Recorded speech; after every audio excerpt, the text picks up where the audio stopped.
D-Mace, Finnegan, and Donick, 102.5, 106.3 The Game. Broadcasting from the Busy Bee Plumbing, Heating, and Air Conditioning Game Nashville Studios, home of the $99 yearly Beehive membership, where the buzz is always about great service. And we are proudly presented by Bet365. Whatever the moment, it's never ordinary at Bet365. Derek Mason, Adam Vingan, Willie Donick, and David Janes here with you. I hope everybody had a wonderful weekend. I lost a fight to a bird feeder. Please tell us. Exactly.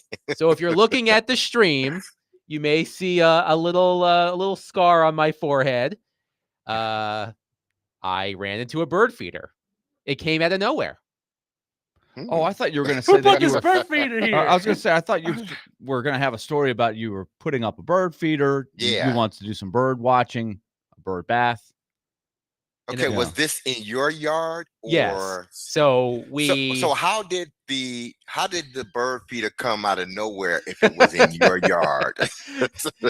It was one of those clear bird feeders that suctions to the outside of the window. Keep in mind, it is clear, translucent, as it were. And it hangs right over where our hose is. So I went to get the hose and just conked my forehead against this bird feeder. And it really hurt. But my son thought it was funny, and my wife thought it was funny. And I'm okay now. But it hurt like hell. So how was your weekend, D-Mace? Hey, I didn't run into any bird feeders. Okay, I didn't either. Thank goodness. I didn't run into anything that just magically appeared. I'm telling you, it came out of nowhere. Oh man, that's what they say when they're not paying attention. Officer, I mean, the speed limit came out of nowhere. I didn't see the sign. Exactly, I didn't see the sign. Wait, did it just turn to 45?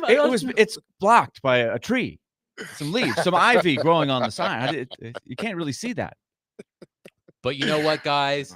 I may have been bludgeoned by a bird feeder, but I'm here. Yes. It won't keep me out. I went through protocol. Toughness. I have been cleared. I am here. And now we have a Tennessee Titans draft class to talk about. The draft is finally over. The Titans drafted 9 players, of course, headlined by number 1 overall pick, Cam Ward. And we will hear today from Chad Brinker and Mike Borgonzi. They are scheduled to hold a post-draft news conference at 1 o'clock. We will carry that for you live. Terron Davenport, who normally joins us at 1 o'clock, will join us at 12:25 from ESPN. So instead of going through every single player that the Titans drafted over the course of 3 days, I want to focus on the skill positions. Mm-hmm. So let's start with the receivers and tight end that the Titans brought in, and we'll get Derek Mason's expert analysis. So in the 4th round at pick number 103, the Tennessee Titans drafted Chimere Dike out of Florida, 42 receptions, 783 yards, and 2 touchdowns for the Gators last season. Ran the 3rd fastest 40 at the Combine, 4.34. Also in the 4th round, the second of 3 4th-round picks by the Tennessee Titans, Tennessee selected Gunnar Helm out of Texas, 60 receptions, 786 yards, and 7 touchdowns for the Longhorns. Later in the 4th round, Alec Iomanner out of Stanford at number 136, 63 receptions, 831 yards, and 6 touchdowns. And it was brought to my attention multiple times during the weekend that Iomanner had a breakout game against Colorado in 2023 against Travis Hunter. He had 294 receiving yards. So a lot of, well, Travis Hunter better get used to this because they're going to play 2 times a year, that sort of thing.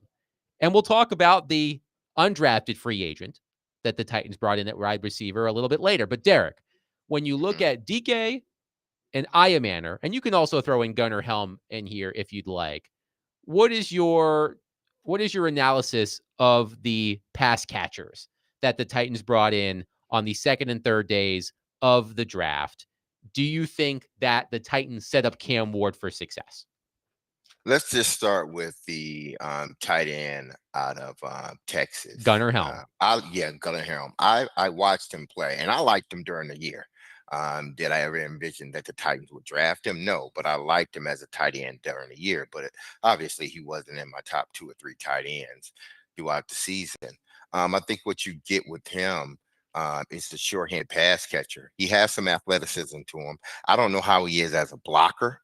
But as a pass catcher, he seems to be a reliable pass catcher. He can present mismatches for opposing defenses. So I look at him and I look at that pick as I thought the Titans needed another tight end, a tight end that can be more versatile. And I think they got one in Gunnar Helm. Now look at the 2 wide receivers. DK, he ran a 4.3, but honestly, the kid looks like a 4.5, 4.6 out on the field. I don't see this necessarily the speed there. Again, he ran a 4.38, so I can't. The time doesn't lie. But when you look at his 4.38 and then you watch the film, it doesn't match. He's an inside guy. He ran a lot of crossing routes. He does catch the ball very well. That he does do. He and Gunnar Helm catches the ball very well, and he's a slot guy. He's not an outside guy. So unless my eyes were lying, that 4.3 on the clock didn't look like it on the field. But then again, hey, listen, the guy he produced, did he put up a lot of numbers? I'm not going to hold it against him that his numbers were not gaudy. But what he is a short-handed pass catcher.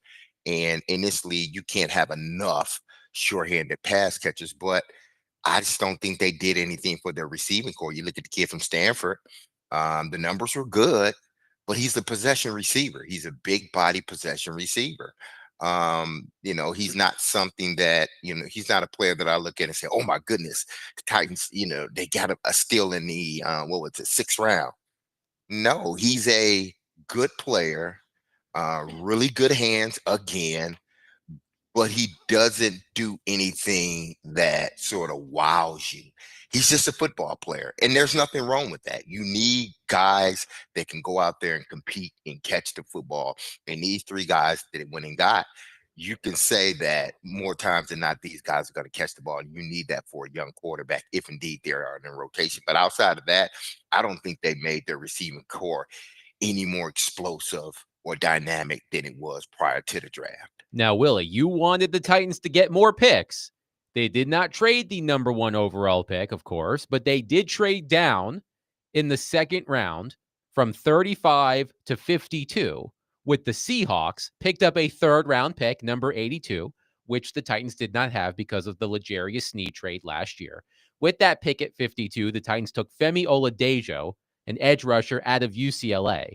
And with that 3rd round pick, number 82, they took Kevin Winston Jr. out of Penn State, a highly touted safety, but missed most of last season with a partially torn ACL that required surgery. And I did see a lot of the Titans took an injured player.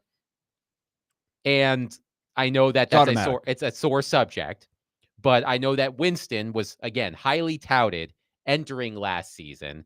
He was the 4th ranked safety, according to Dane Brugler, in the draft class. I think a lot of people expected Winston to be a 1st round caliber pick had he not been injured. So your thoughts on the Titans trading down in the 2nd round? They pick up a 3rd round pick. They get an edge rusher and a safety. Your thoughts? I think the trading down was good philosophy. You know me, I was consistent about this for months. The trading down to get more picks was something that they needed to did do there. I guess I would take it one step further, and I do hope today that particularly Chad Brinker is asked about the philosophy of not trading down for the 1st pick, knowing what we know now about the value of that pick and what could have been, because it was Brinker that said that he had a goal of getting a certain amount of top 100 picks over the next 3 years. And that was a nice move to move down. It seems like only time will tell if they've hit on these picks, but I think that's the philosophy. But they didn't use the same philosophy knowing they had a chance to do that with the 1st pick. I'm not going to tell you that I know anything about the safety and how good he is and the strengths. Mhm. But in reading that he was a first-round pick that you got in the third round because of the ACL, I think that is sensible drafting philosophically. It'd be one thing if you took a guy who had an ACL in the first round. That's what they did with Caleb Farley, right? He had an ACL injury. They took him in the first round. They took a guy with a first-round grade that was downgraded because of an ACL and got him in the third round. I think that makes a lot more sense. And most of the time in today's age of the medical advancements, I think you can bet on a guy recovering in time from an ACL. Doesn't happen every time, and it doesn't happen right away. But if it's done right, I think you can reasonably say a young player will bounce back from an ACL. Derek, I'm curious why you think the Mhm. Titans are seemingly allergic to drafting wide receivers in the first 3 rounds. DK was a 4th-round pick. Aya Manor was a 4th-round pick. Mhm. Last year, Jaquan Jackson was a 6th-round pick. The year before that, Colton Dowell was a 7th-round pick. By my rough count, the Titans have drafted 5 receivers within the first 3 rounds over the past 10 years. Treylon Burks, A.J. Brown, Corey Davis, Tywan Taylor, and Dorial Green Beckham. 5 receivers taken. Tywan Taylor. I totally forgot about him. Tywan Taylor, Yes. or Taywan, I should say, not Taiwan. Taywan. Sorry. I've got Asia on the brain. Western Kentucky, right? Yes. Yes. Taywan Taylor. Taywan Taylor was a 3rd-round pick, number 72 overall in 2017. So they have taken 5 receivers within the first 3 rounds in the past 10 years. And one thing I meant to do this weekend but didn't, and I think I will sometime this week, is I want to see where that compares to the rest of the league, because that doesn't Mhm. seem like a lot. Again, 5 receivers taken by the Titans within the first 3 rounds over the past 10 drafts. So we were talking about on Friday the idea, hey, maybe they take Luther Burden at number 35 or one of the receivers out of Iowa State. They ultimately decided to trade down. So I'm curious for your opinion, Derek, why the Titans seem so hesitant, perhaps, to draft receivers within the first 2 days of the draft. I'm not sure why this year, or even last year, they chose not to draft a receiver in the first 2 rounds. Now, you probably could have looked at it as this year, the proper receivers after the first 3 or 4, all of them are really jumbled up together. So regardless if you got them in the 4th, 2nd, third, or 5th, they were all going to be the same type of receiver. Last year, maybe they thought by having Hopkins and getting Ridley, they didn't need to draft a wide receiver that high. But outside of that, outside of A.J. Brown and Corey Davis, their high picks haven't worked out for them. And you can't, I think it's going to be difficult. And maybe they do it next year. Maybe they go into next year's, because we've talked about this. They have so many needs that you can't fill them all in one draft or all in one free agency. It's a thing that it's multiple years. So maybe next year they go out and draft a receiver in the first round. But they haven't been able to, get the bang for their buck with their receivers outside of A.J. Brown and Corey Davis. So them moving up in the draft or them drafting a quarterback, wide receiver high, I don't think that was high on their priority. But they got to understand, as this young quarterback grows, he's going to need some young dynamic receivers to go along with him. It's tough for a quarterback when he doesn't have that type of guy, especially in today's football. If you look at all the young quarterbacks around the NFL, they have them a dynamic, explosive player, maybe even 2. And that's where the Titans need to get to with Cam Ward, because eventually Calvin Ridley will be fading out. And I'm not saying it's going to happen within the next year or 2, but eventually as he gets older, he's going to end up fading out. They got to find a receiver that's explosive. Why do you think Baltimore went out and got Zay Flowers? Because they wanted him to grow with Lamar Jackson, and look at what he's able to do.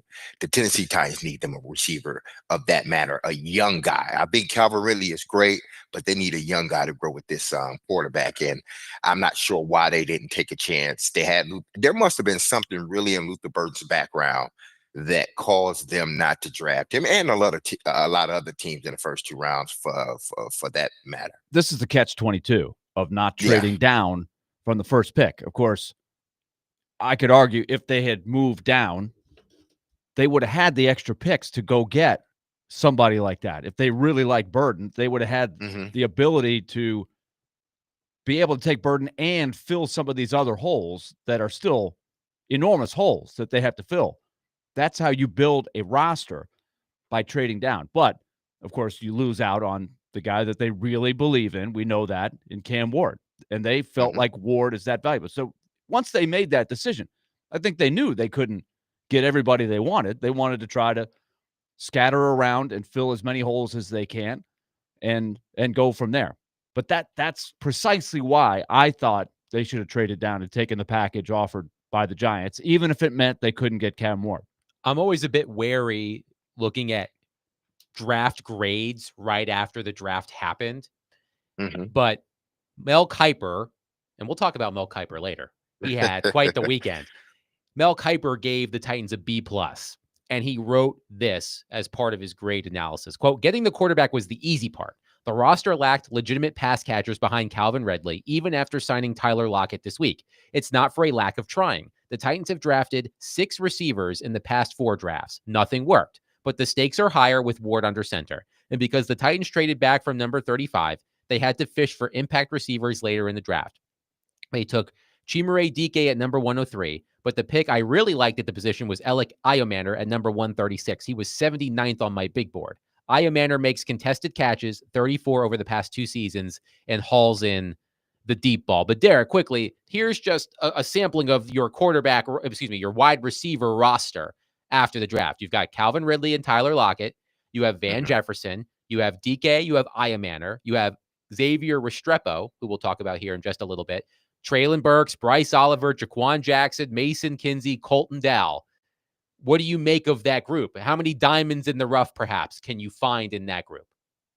I mean, you can, you would hope there would be a few of them, at least one out of this depth chart. You look at it, but outside of Calvin Ridley and the things that Tyler Lockett has done, and you're getting Tyler Lockett more so on the downside. He's still going to give you good football, but he's not the player that he once was. And maybe again, it was the targets that he didn't get in Seattle last year. And if he get those targets or close to it, then maybe he can become a 1,000-yard receiver once again. But outside of Calvin Ridley and Tyler Lockett, you don't have much football being played by these guys. Traylon Burks can't stay on the field.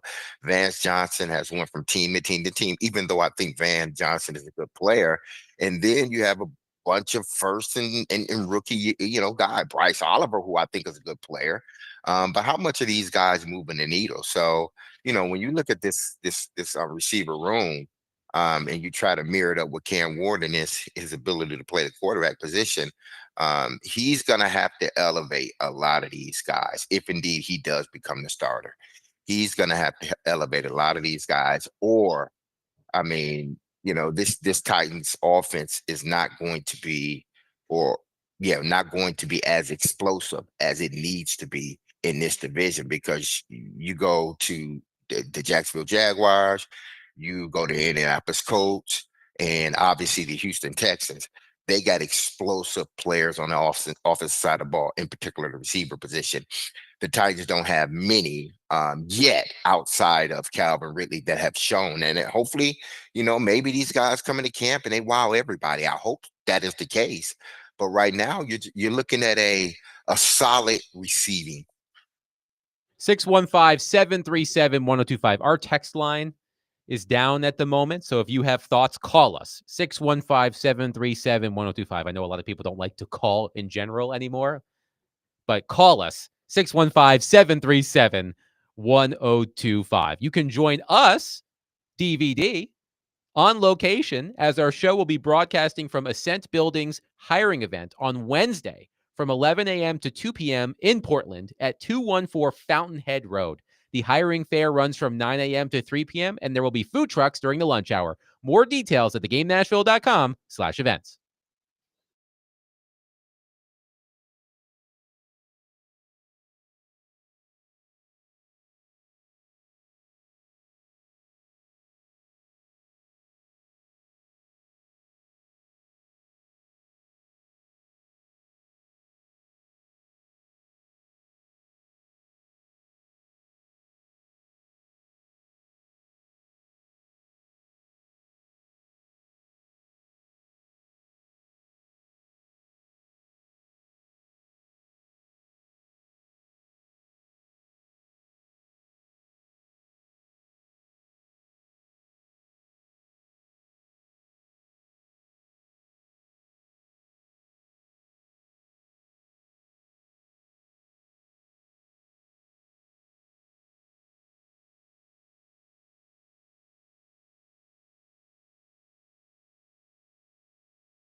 This week's Nashville's best deal is Prince's Hot Chicken, the original and iconic hot chicken joint. For a limited time, grab half off a $25 gift card at theGameNashville.com/deals. Willie Darnick, Derek Mason, Adam Vingan here with you talking about the Titans draft class of 2025. They drafted 2 receivers, Chimere Dike out of Florida and Alec Ayamaner out of Stanford in the 4th round. But I would venture to say that Titans fans were most excited about a receiver that the Titans did not draft. They brought him in as an undrafted free agent, that being Xavier Restrepo. Now, Xavier Restrepo, according to our friend Terron Davenport, who again will join us a little bit earlier today at around 12:25, he was Cam Ward's favorite target at Miami last season. Restrepo recorded 69 catches for 1,127 yards and 11 touchdowns last season for the Hurricanes. Over his 5-year career, Restrepo finished as Miami's all-time leader in receptions, receiving yards, and receiving touchdowns. He also holds the record for the most 100-yard games in Miami history. Now, Derek, when we were talking about DK, we talked about his combine speed. He ran a 4.34 at the combine. That was the 3rd fastest 40 measured. But you said that DK doesn't play like he has 4.34 speed. One thing that seemed to hinder Restrepo's draft stock was that he ran a 4.87 in the 40-yard dash at Miami's Pro Day, according to Terron Davenport. So let's kind of flip that, what we were talking about before with DK. Mm-hmm. So Restrepo ran a 4.87. Does he play like he runs a 4.87? And what are your thoughts on Restrepo and his chemistry with Cam Ward? I just, for the record, want to say I ran a 4.83 back in the day. It was a strict 4.83 on the clock in the preseason Vanderbilt basketball. Run the 40. Why we're running the 40? I don't really think the 40 applies to basketball. The court is literally not 40 yards long, but we did it. All right. If you are aggregating I can imagine this, Willie running the 40. Oh my goodness. if you are aggregating this, Xavier Restrepo barely ran a faster 40 than Willie Darnick. Yeah, there you go. Now that should be the label on him. In what year was this, Willie? This would be 1990. Okay. Yeah. So, Derek, Restrepo running a poor 40 at the Pro Day. Clearly, it must have had some sort of effect on his draft stock because he did not go drafted. But knowing, like, and evaluating him, do you see that as a hindrance? I think the opposite is for him. When I look at DK and I look at, the guy ran a fast 40, but then you watch him on film and it doesn't seem as fast. Restrepo is the total opposite. Is he ran a slow 40, but he plays quicker. He doesn't have long speed. He's not showing long speed, but he plays a lot quicker in that short yardage speed that you need from like 10, from 5 to like 12. He shows that. He has the ability to play all the positions. You can motion him. He's tough. I think what hurts him is that he's a smaller receiver and he ran a slow time. But again, you watch him on tape, you see him making the tough catches. You see him, outrunning people. You see him. The kid had 11 touchdowns last year. He averaged over 16 yards per reception. So he's getting down the field. He's not a guy with great speed, but he knows how to get deep. See, there's a difference between, a fast guy running deep and a guy knowing how to get deep. It's all about setting a defender up, stacking him, and getting on top of him, making every route look the same. And Xavier Restrepo is one of those guys where every route looks the same. So if he's running a 9, you don't know if he's running an out. You don't know if he's running an in or a non-stop. So you got to play everything, which allows you to then, use what many consider a hindrance. You use it in your lack of speed because you don't know which route I'm running, and I'm running right by you. He was able to do that. So he plays faster, not a lot faster. I'm not saying he plays like a 4.3 guy, but he doesn't play like his time suggests. He plays more like a 4-5 guy, with really short space quickness, and he catches the ball. This is a theme I think the Titans are going with. Two things. One in free agency was you gotta be available. So they went and got guys that were not injured. And it seems in the draft, you gotta be reliable pass catchers. That's what they need in this offense. And each guy that they've went and got, they don't wow you with anything, but they do catch the football and they are tough. I'm always willing to take a shot, especially an undrafted guy Hmm. who has had extreme production at a high college level, right? Yes. And even at a lower level, but extreme production, I think, is always worth giving a look to. And this guy not only produced last year with Cam Ward, but Cam Ward was only the quarterback at Miami for 1 year, and you told me he is the all-time leading receiver at Miami? He's the all-time leader in receptions, receiving yards, and receiving touchdowns. Now, just jarring people's memory. Miami's had some pretty good wide receivers. Indeed. And that doesn't mean everything, right? I'm not saying he's going to be Michael Irvin or pick your favorite Miami wide receiver, but that's noteworthy. The text line is working, so call us and All text right. us 615-737-1025. Matt in Nashville says, Willie, was that 4-8 timed with an analog stopwatch or digital, and was it wind dated? It was legit. It was legit. It was the electronic. It was. I don't know if you ever ran one like this, D Mace, but you push down, like you get into your 3-point, whatever your on your mark stance is. You put your hand down on the timer, and as your hand lifts up, that's when the clock starts. So it's not like maybe somebody gave me a generous click, and then it was electronically when you went across the line. It wasn't the stopwatch. It was electronic. So it was legit. It was legit. It was legit. It wasn't breaking no records, but it was Now, legit. I didn't check the wind. No, that is a fair question. The wind might have been. It's possible. It's possible. So you got wind aided? Maybe. So I do think I do in baseball, the 60 is the big one, right? So if the Blue Jays spring training, we ran the 60, and I ran a good one. The best one I ever ran. And I do think one of the first guys this coach that always loved to give me a hard time. He said, "I think that was wind aided." I was like, "Come on, man!" He was right though. That one absolutely was wind aided. 615-737-1025. Our text line is operational, so text us. You can also call us. Give us your thoughts on the Titans draft class, the signing of undrafted free agent Xavier Restrepo. I also just want to highlight, and we'll do this coming up next, Jared Stillman had a banner freaking day on social media on Saturday. He had some amazing ratios with some of the takes that he had. And by the way, encourage him. Ratios are bad. But there was one about Xavier Restrepo that I do want Willie and Derek's reactions to. When you say a banner day, Yes. What does that mean? Is that good? Is that banner as in good or exactly? I meant it more tongue in cheek. Like, okay. We will get to that next. It's like when the Colts had that. What was it? Like they were the same place team for the AFC. It's like that. Right. Remember, they lifted a banner that said AFC finalist. Exactly. They didn't win the AFC championship game, but they participated in it. Okay.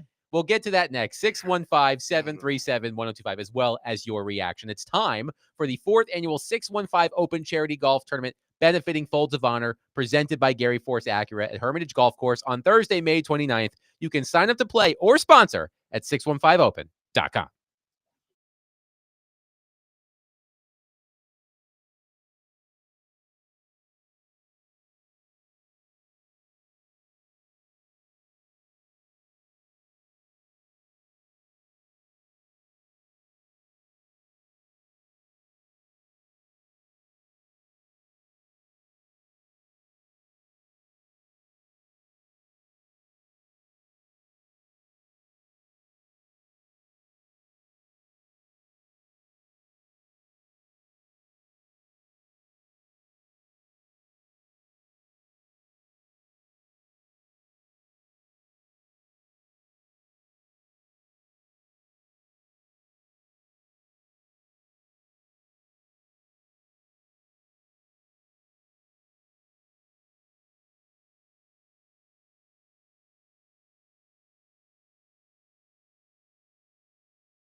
D. Mace, Finnegan, and Donick, 102.5, 106.3 The Game, talking NFL draft. Now that it's over, your thoughts on the Titans draft class. Let's go to Tim on our phone line, driven by WilsonCountyHunter.com. Tim, thank you for calling. Please go ahead.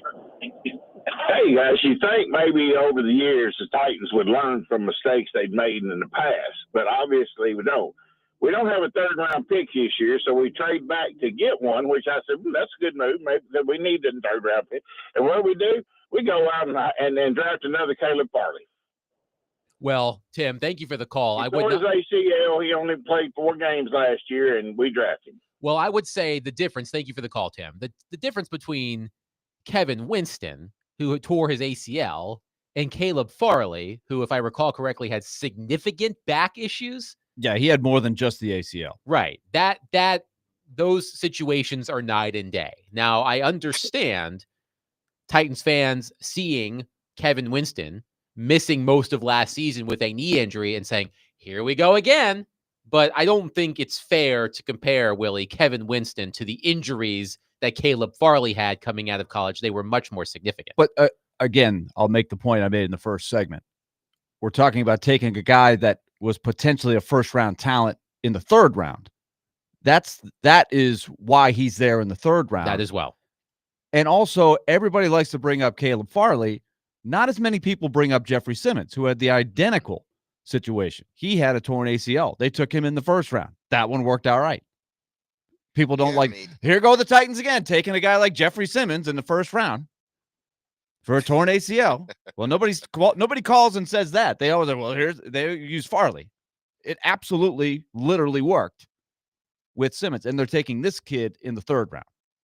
But that's I different. Look at it, it's different from the standpoint of I think Caleb Farley injury was a little bit more extensive.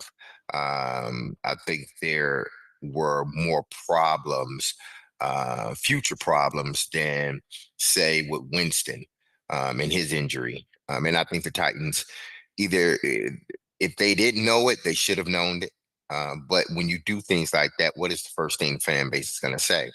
Here we go, drafting injured guys, because it's not just drafting injured guys. It's going out and getting injured free agents and bringing them in. So, yeah, you're right, Willing. Not too many people talk about, well, Jeffrey Simpson was injured.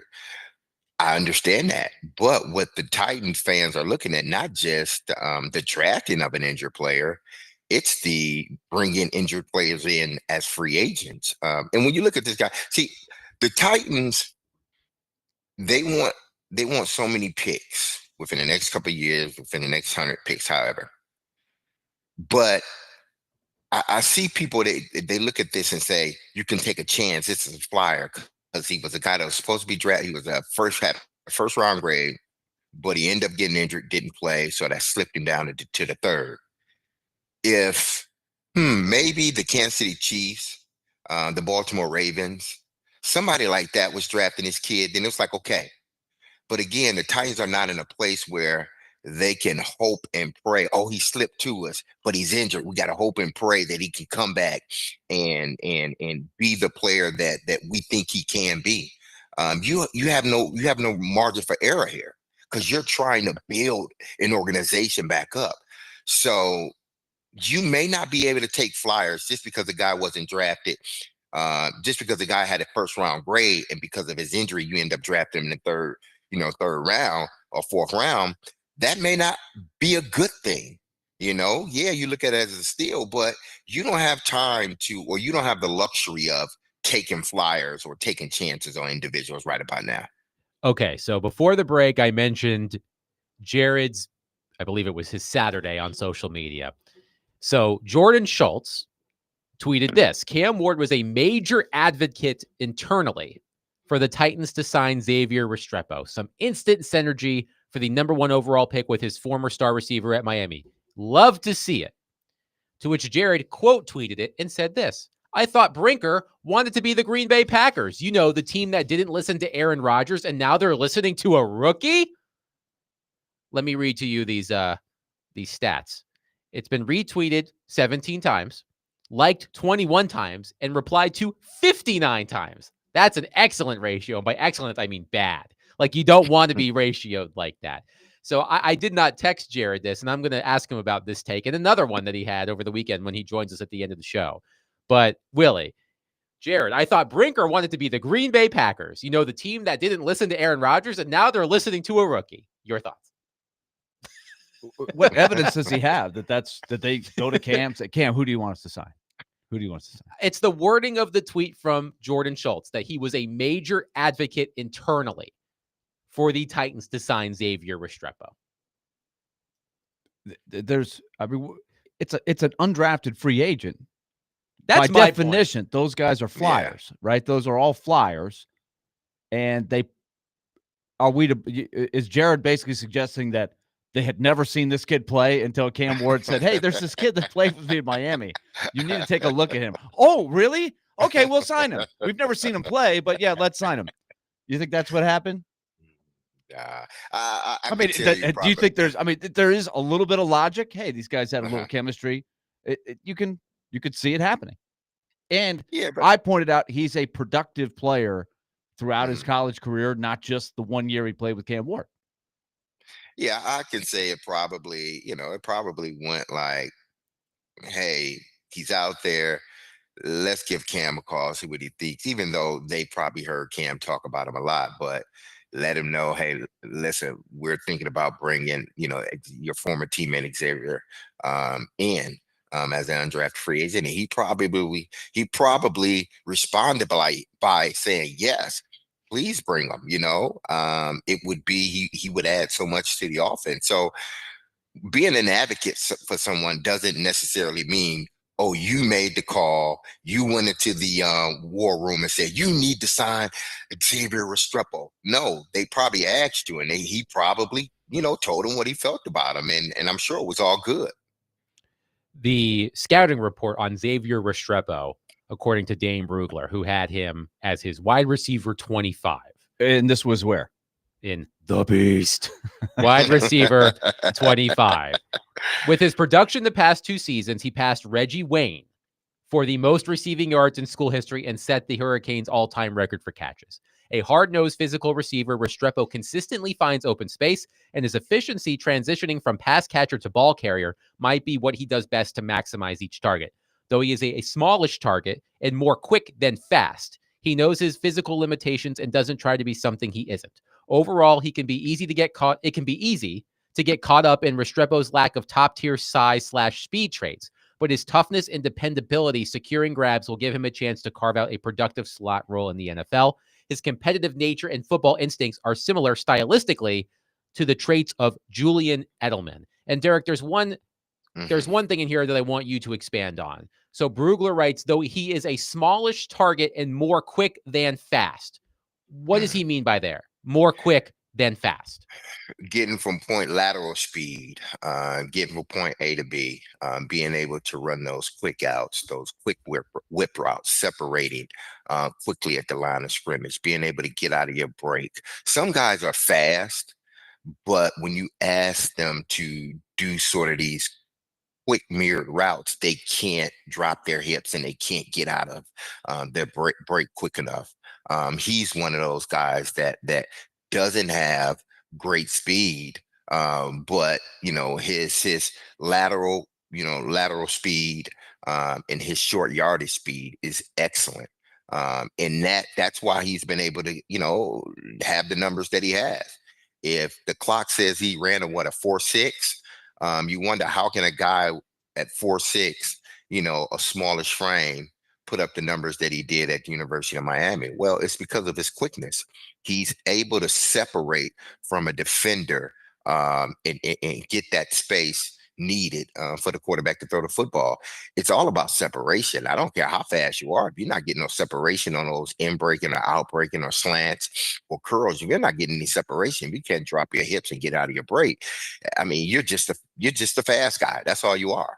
But Restrepo is able to, get out of his breaks quickly and separate very quickly. So that works to his advantage. Maddie on our text line, driven by WilsonCountyHunting.com, says there's a video out there where Titans brass told Restrepo that Cam had been calling them since the 4th round, trying to get them to pick him. Either way, he was the best wide receiver undrafted. They would have been interested either way and are blessed to get him. Another texter said, if they had drafted him in the 4th round, I think Jared would have a point. yes, That would be Yeah. a legit question to ask Exactly. if Cam Ward is now joining your player evaluation team. But to take a flyer on him, he's qualified to be an undrafted free agent. So I will Yes. let that slide. Exactly. And it's something that might work. Anthony in our text line says, "We are a circus franchise." That was me adding it. That was not written in the text. He Being didn't text that out. No. Being advised by the rookie, Hall of Fame quarterback, and retiring his number for someone who hasn't earned or proven blank. Meanwhile, Lawrence Taylor tells Abdul Carter to find a new number. Now, what if Cam turns out to be Marcus? Then what? Stop it. Stop it. He's a free agent, a rookie free agent. That's what they didn't have to waste. They didn't have to spend a pick on him.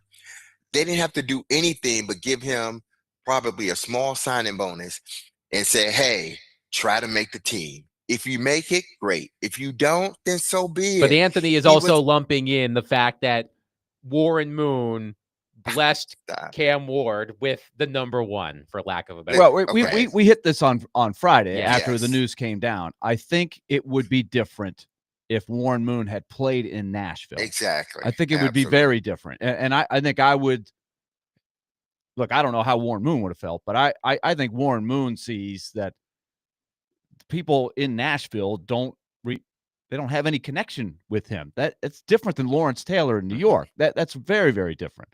But I do think that it shows some gumption that Mhm. Cam Ward would, because it sounds like all of this was initiated by Cam Ward, right? He called Warren Moon, I believe right, that is and said, correct. "Is it okay if I wear number 1?" He did do that, right?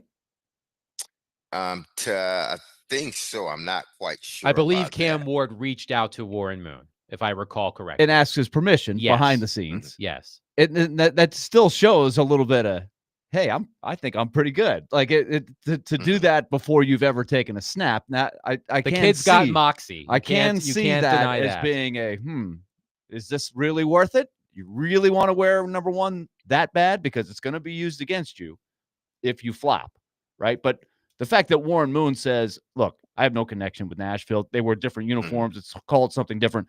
That's very different than Lawrence Taylor giving up 56. Very I don't different. think. I think there are going to be a facet of people that when they see Cam Ward in the number 1 jersey, they're not going to think Warren Moon. They're just not. And it's going to be more so like Titan fans, not fans that were fans of the Houston Oilers, not even fans that were fans of the Tennessee Oilers when they were here. I'm talking about the Tennessee Titans. I think it's going to be fans that look at it and their first thought is going to be Cam Ward, and that's what you want as an organization, I believe. Listen, would I have liked for the young kid to prove himself and then, get that number bestowed on him? Absolutely. I think that would have been sort of the more grander way to do it. It's like, oh, he's proven himself. Let's give him this coveted number 1 that we retired. To me, that means like, okay, you've done it. Like you've arrived, young man. Here you go. But they didn't do it that way. I think I truly believe it was the Titans' way at separating the Houston Oilers and the Tennessee Titans for the Tennessee Titan fan. Not to say that they're going to forget about the Houston Oilers, but I think for Titan fans that were not fans in 1997 or 98 or 99. We're talking about fans in the 2000s where they just recognize their team. They don't recognize the Houston Oilers. So I think this was a good way of giving them their quarterback, because they haven't had their quarterback. Even Steve McNair to an extent. But I would say, Steve- Derek, if he had asked to wear number 9, that's a no-go. Yeah, that is why? off. Because- That is not discussable. Number 9 is Exactly. not discussable. Number 1, Why? it's Because a separate Steve's category. Number, exactly. Steve's number represent the Tennessee Titans. When people think of number 9, they think of Tennessee Titans. When you think of number 1, you think of the Houston Oilers. I think it was much easier for them to say yes to the number 1 after after Warren Moon said yes, but say yes to the number 1 to say yes to the number 9, even had, Steve's, surviving wife, even if Michelle would have said, yeah, he can have the number 9, I think the organization still would have been like, no. 615-737-1025. By the way, according to Terron Davenport, Moon said he was taken aback about a month ago when he received a call from Ward, who asked about the jersey number. So he indeed did reach out to Warren Moon. 615-737-1025. Coming up next, we've got to talk about the main character of the 2025 NFL Draft, Shedeur Sanders. A lot to get to there. We'll do that next. 615-737-1025. Willie Darnick, Derek Mason, Adam Vingan, 1025-1063. The Game.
D. Mace Finnegan and Donick 1025, 1063 The Game. Broadcasting from the Busy Bee Plumbing, Heating, and Air Conditioning Game Nashville studios, home of the $99 yearly Beehive membership, where the buzz is always about great service. And we are proudly presented by Bet365. Whatever the moment, it's never ordinary at Bet365. Willie Donick, Derek Mason, Adam Vingan here with you.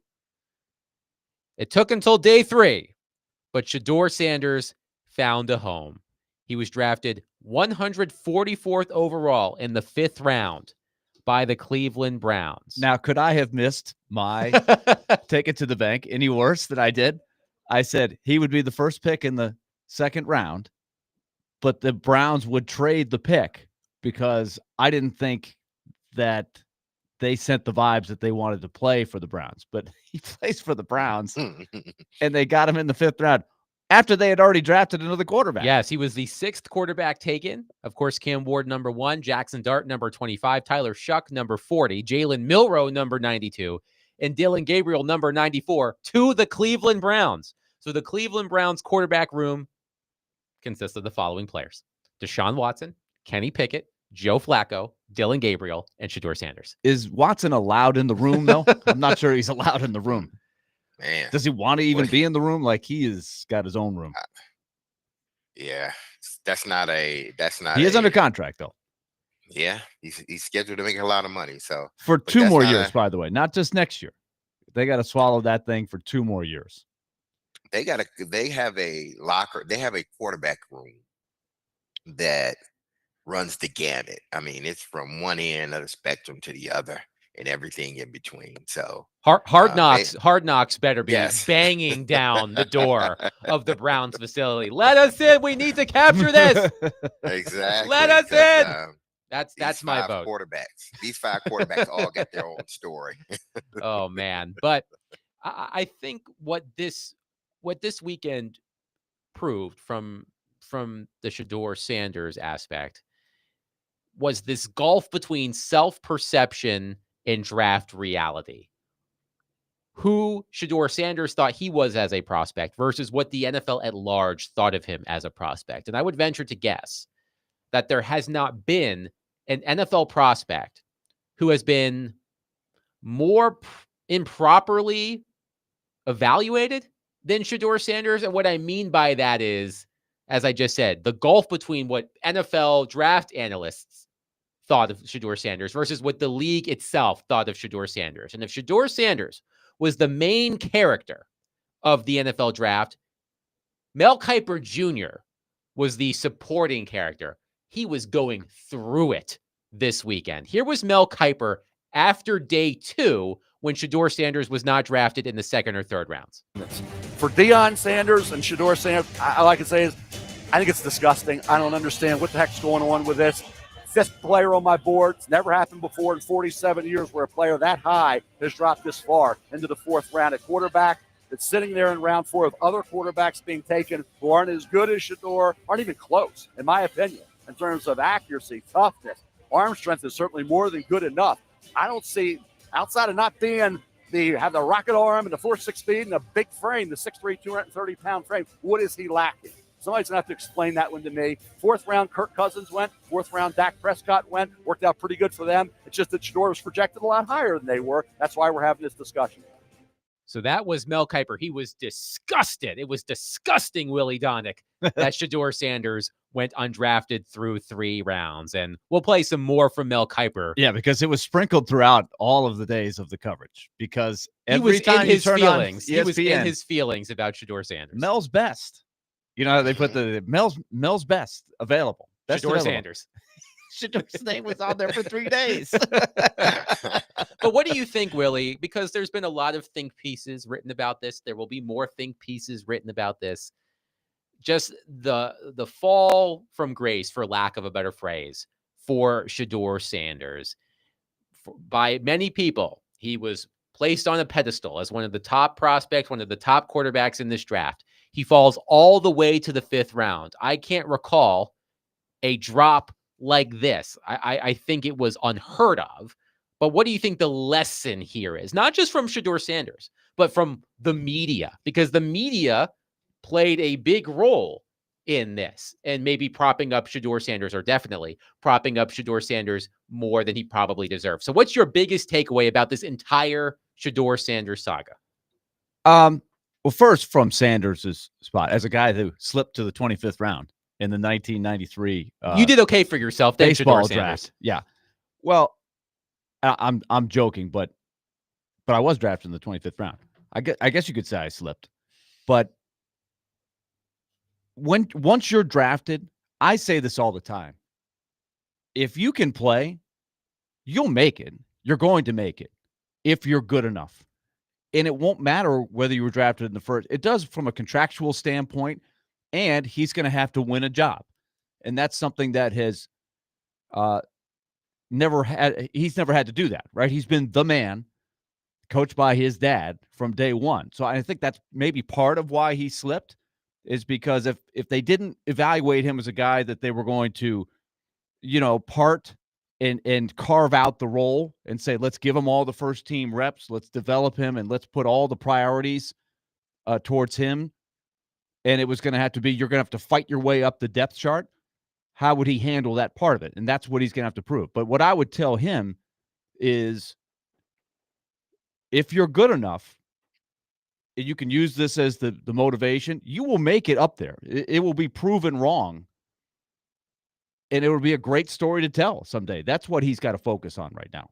But the media part of it is a whole nother thing that I think we'll get to. But I'll leave it, because what would your thought be, D. Mace, on how you handle it from here? Because I thought ESPN had one of the better discussions of the day, and Mel was still dying on the hill that people can't evaluate quarterbacks, et cetera. But the great question that I think Louis Riddick and Reese Davis were asking was, hey, how do you take this? How do you try to put this behind you, learn from it, and move forward and be a great pro? Because that's the challenge ahead. And Derek, before you answer that, we actually do have that clip. So this was a conversation after Shedeur Sanders was drafted by the Browns. It's Louis Riddick, Reese Davis, and Mel Kiper. Here is that conversation that Willie was alluding to. This isn't a talent issue.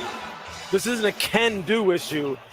This transcended that. And that's why I think of anybody on that list that you have of fifth round guys, none of them had the skill set that this young man had. This is not about, can you play the position? This is about, do we want you to play the position for us? That's what this came. Why wouldn't they, Lou? Well, look, that's a whole nother discussion that we've had in many different ways for weeks I would say and that months now. This is not one of the toughest quarterbacks you've But Mel, this isn't about this isn't about quarterback traits and quarterback characteristics, personal football character. That's not about this. This is personal. Has he had an off the field issue? No, he has not. Mel, you don't have to sell it to me. No, I don't know what we're talking about here. You're right. You're right. Yes, you're right. But you know what? Mel, the draft has spoken. That's the key, Mel. It's not putting a value judgment on whether those who passed were right or wrong. They did. Yep. So now, whenever you're in circumstances in life, whether you like them, whether you don't like them, whether they're fair or whether they're unfair, you might have to deal with them. That's right. And now Shedeur Sanders has to deal with everything. And for whatever reason, whether he played a minute, microscopic percentage, 0%, or it's a legitimate criticism of the way he conducted himself during the draft process, this was the result. Yeah. Now he has an opportunity to answer it. I think yelling at the NFL about it is not. There's not a quarterback. Boomer Esiason was not happy when he was a second-round pick. Tom Brady was not happy. They dropped. How'd they turn out? And you know what? Nobody's arguing that can happen. The NFL has been clueless for 50 years when it comes to evaluating quarterback. Clueless. No idea what they're doing in terms of evaluating quarterback. That's proof. There's proof of that. So that was the conversation that Willie was alluding to. Derek, what are your thoughts on that conversation between Louis Riddick, Reese Davis, and Mel Kiper Jr.? I think Louis Riddick and Reese Davis were right. Listen, okay, we understand that it happened. We may not agree with it happening. I want to say something before I even finish that. Malik Willis, Matt Corral, Desmond Ridder, just think, and Kenny Pickett. Do we think that they were better than Shedeur Sanders in college? I don't think they were. No, I wouldn't say that. But they got drafted much higher than Shedeur Sanders did. You can look at other quarterbacks.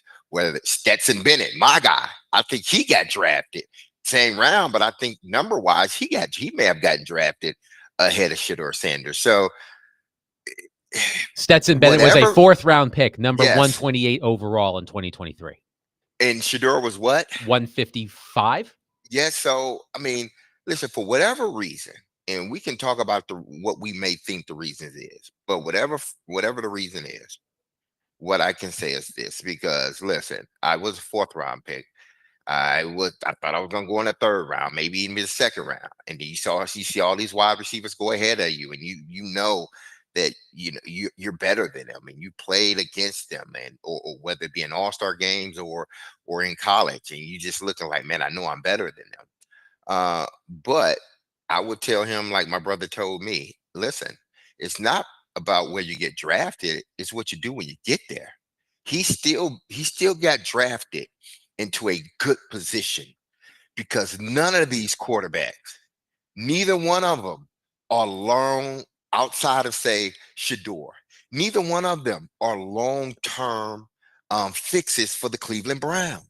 They're not. Yeah, it's a Joe great Flacco's opportunity. not- There's opportunity Exactly. there if you couch it that way in your mind. And to clarify, he was Absolutely. picked number That's 144, not 155. 144. That's how he has to approach it.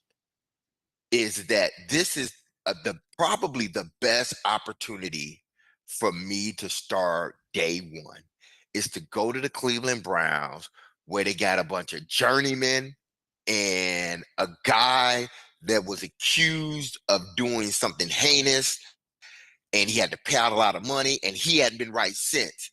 So you are the only person, you and Dylan Gabriel are really the only two people that can truly see a future with this organization. So don't go into it like, oh, you drafted me in the 4th round and have that attitude. Go in it with, okay, you drafted me in the 4th round. I'm gonna prove to you and everybody else that, I should have been drafted a lot higher than this. Go in there with a good attitude about it. And I'm sure, the cream will rise to the top. I'm sure that he probably will outplay them, and he will put himself in a position to be the starting quarterback. But, him to go in and think, oh, with an attitude of a bad attitude of, you should have drafted me, long ago, and go in with a chip on your shoulder, with the team that drafted you, isn't always good, man. I would just advise him to, and anybody else around him, man, listen, take advantage of where you're at, because you probably are at the right, you thought they were going to draft you early in the 1st round. Well, they drafted you anyway. So the situation is still the same. It doesn't matter if they drafted you in the 4th round or the 1st round. You still have an opportunity to be the day one starter, like a legitimate opportunity. And the question is, how can he, given that he probably has not ever had to have that challenge before, how can he handle it? I would equate it. I'm sure a lot of dads and moms out there listening may have had this come up in your son or daughter's travel team. I certainly did with my kids. You get sent to the JV, or you get sent to the premier team and not the elite team, the second team in your club. Mm-hmm. So you got one of two things. You bellyache and you say, well, I want to go to a different club, or you do the proper thing, dominate the second team, dominate the JV, prove that you are as good as you think you are, or as I think you can be, and prove that they made a mistake. Mistakes do get made, but that absolutely happens in all facets of life. Otherwise, 25th round picks would never make it in the Major League Baseball draft. 6th round picks would never become Hall of Fame quarterbacks. Doesn't happen very often, but it does happen plenty of times. So all you got to do is put your nose to the grindstone and go in there, start off by beating out the guy that got drafted ahead of you, and then beat out Kenny Pickett, beat out Joe Flacco. It'll all take care of itself. Let's go to Adam in Portland on our phone line, driven by WilsonCountyHyundai.com. Adam, thank you for calling. Go ahead. Well, Adam, it's like the whole point that you always hear these executives say is like, I don't want it to be about anything but football. This is the whole point. Like, Cam has missed his whole spotlight. We should be talking about Cam. We got we got the next coming of Steve McNair. It's the way a lot of people are setting this kid up to be. We should be talking about him. Instead, we're talking about a quarterback that we don't even have. Like, that's the only thing that the big networks, it's just a big, dumb TV show, dude. Like, all these networks just want to talk about Deion's kid. Yeah, do I think he got screwed? Probably, but it's not my problem. He's not my quarterback. Like, it's just ridiculous we got to talk about him when we got our guy and we don't even get to talk about him. I think it's just ridiculous. This is why I think he fell, man. Is I think they didn't want to deal with the headache that comes with Deion's kid. So I hate this part. Thanks for the call, Adam. And you're right about Cam Ward not getting enough attention. Willie, you sent us a clip.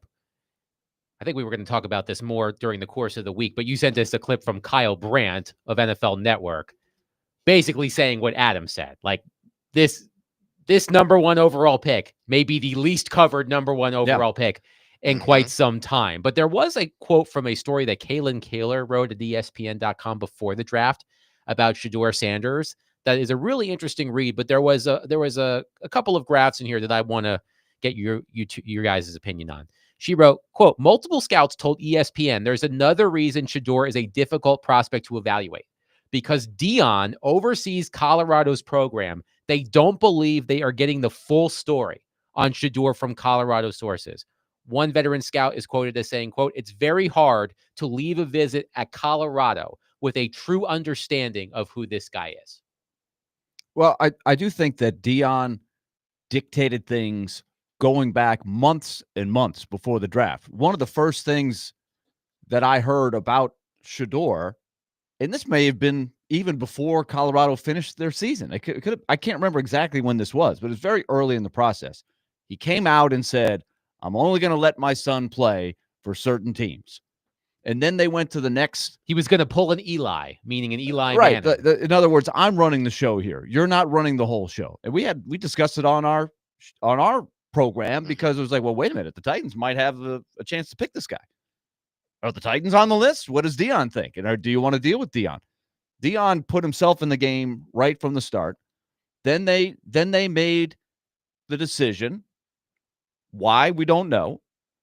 That they were under the assumption that he was going to be such a high-rated prospect that he was in the category of guys that didn't have to go to the Senior Bowl or to the Combine.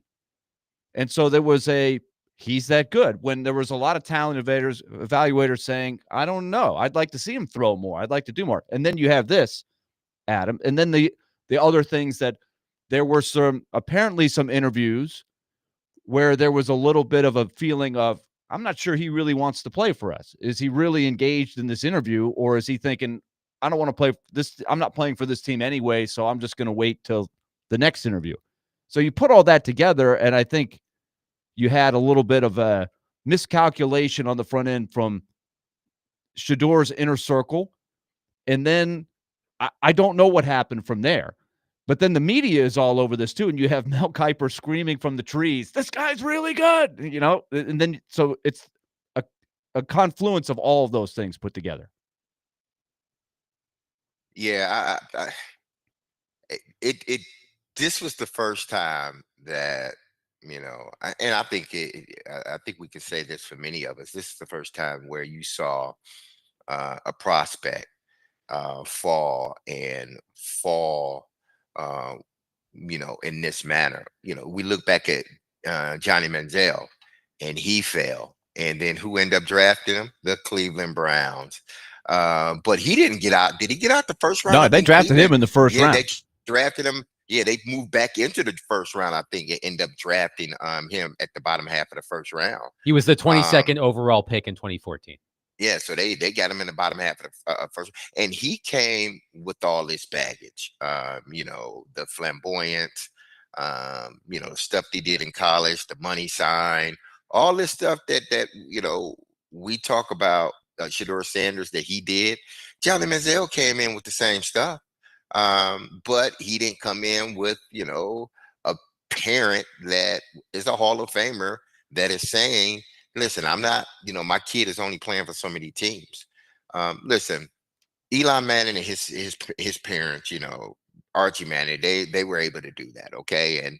And was it right? Hey, they played the cards they had. And, they facilitated pretty much a trade from one city to the next, and so be it. But Dion, he should have understood that maybe they're not in the business of playing that game no more, or maybe you're not the person that can play that game. There's one thing to be confident in your son, and Dion has every right to be. And frankly, I don't really see anything he did that would have turned me off if I thought Shedeur Sanders was a top-notch talent. I don't think there's anything that his dad did that would have turned me off of drafting him. But he has to understand that you may have contributed to him falling. I'm not saying that he did or he was 100% a part of it, but he has to understand he may have contributed to the falling of his son in the draft. So, I hate it for him. I hate people. I hate it that people are taking delight in it. I hate what happened with the whole prank call thing. But on the other hand, man, it's like I know Coach Sanders has to be thinking like, did I influence this in any way? You have to. 615-737-1025. We'll take your thoughts on that. But coming up next, Terron Davenport, ESPN NFL Nation Titans reporter, will join us ahead of Chad Brinker and Mike Borgonzi's post-draft news conference at 1 o'clock. We'll get to Terron next. Willie Donick, Derek Mason, Adam Bingham, 1025, 1063, The Game.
D-Mace, Fingan, and Donick, 1025, 1063 The Game. Willie Donick, Derek Mason, Adam Vingan joined on our phone line, driven by Wilson County, Hyundai.com, by Terron Davenport, ESPN, NFL Nation, Titans reporter. Terron, let's get your analysis of the Titans draft class, excluding Cam Ward. So the picks after Cam Ward, what did you like, or what do you like about the Titans draft class? What maybe don't you like about the Titans draft class?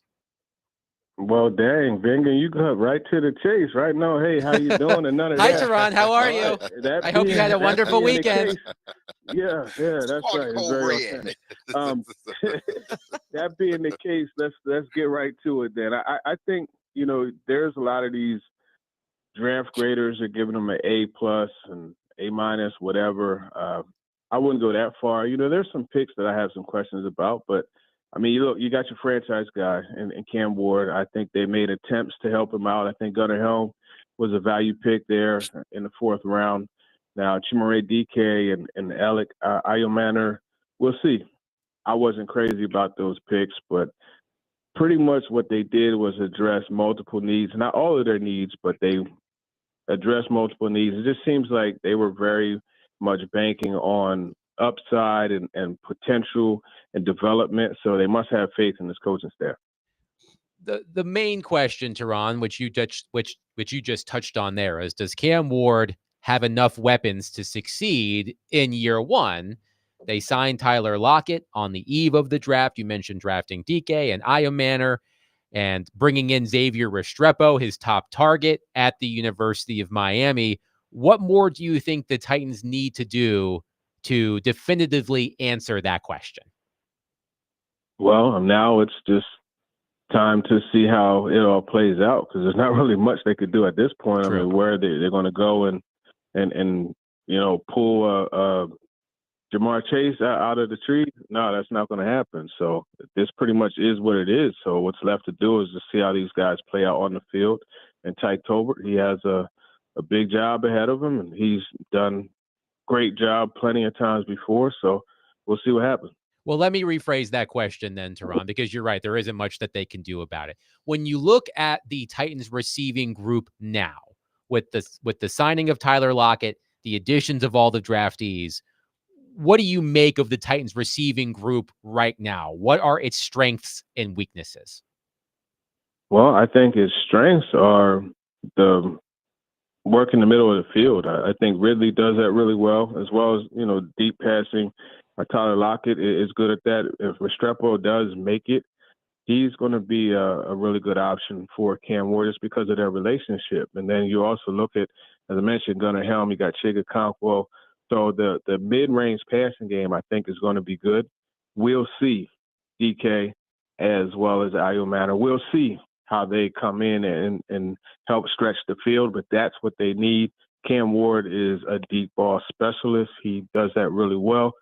So they have to make sure that they have the targets for him to be able to take advantage of that. Now, TD, I was looking at DK and Iomanner both, but in particular DK. And yes, I know they say he ran a 4-time, but are you seeing the same things I see on film? Yes. I don't think his film translate into his speed at the combine or at his pro day. He looks like a 4.6 guy. Just a possession receiver. He ran a lot of crossing routes at the University of Florida. But the one thing he does have is really good hands. But I just don't. Are you seeing the same things? The 4.3 doesn't match what you see on film. Exactly. And I think that's really, I don't know, man. That pick at 103, it was puzzling to me, but it doesn't show as much on film. I mean, he's averaging 18 or so yards a catch, so clearly he is able to get vertical, but I don't see that 4.37 or 4.34 speed as much, when you're watching that Florida games. Now, what do you think of Kevin Winston Jr. At that 3rd pick, 82nd pick at Penn State? Now, this is a guy that should factor into, because they need safety help. This is a guy that should factor into their plans moving forward. But what do you see in the guy? What can he bring to this defense? Because they did lack, true playmakers on the outside, especially at that safety position. Yeah, well, if you go back and watch when he wore number 21, it's a pretty good film. So that's a good thing. But he's another one. Remains to be seen. There's a lot of potential and upside that you got to see if you could take advantage of. The injury factor, that's another thing. So we'll see what happens there. But, I mean, he's definitely physical, and I think at the very least he'll come in and help out on special teams right away. And they're going to have him in tow because, what happens with Amani Hooker, at times he hasn't played a full season yet in the league. Very good safety, but not always available. Now, are you surprised that, considering where the Tennessee Titans are at, in especially their roster, are you surprised that they took a chance on guys like that, guys with injury histories or were injured, or guys that for instance, drafting Io Manor, in what before where you should have drafted a receiver, frankly, in the second or third round, where you didn't have a third round pick, but you end up getting one. But drafting a receiver higher, do you think this team is in a position to be doing something like that? Yeah, that's the thing. I was surprised they waited until the fourth to draft the receiver. I know they were able to move back and they generated an extra pick and got a third rounder.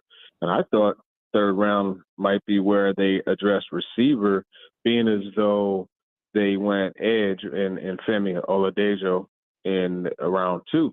But that wasn't the case. Safety, I think the Winston one is just one of those picks where they said, oh, man, this is value. This dude is healthy, first round pick, yada, yada, yada. And they're going to go for that as opposed to drafting for need. I think that's the way it is. But, I mean, they said they were going to attack the receiver position. That's something Mike Berganzi said. And, I mean, I guess you could say they attacked it, but the level of attack is different from what I thought they would do. But we'll see what happens. Again, man, that Xavier Restrepo signing, that one I think is more clutch than a lot of people are leading on to. And I think he makes the roster, frankly. Okay, so go a little further with that, TD, because that one, just because of the story, right? He played at Miami, and he was excelling for Miami long before Cam Ward got there, but they clearly had some really good success together. So take it further. Your evaluation of him, was he on your radar even before the draft? Oh, of course. He was on my radar. I love his toughness. I have been watching Restrepo, for the last 2 years.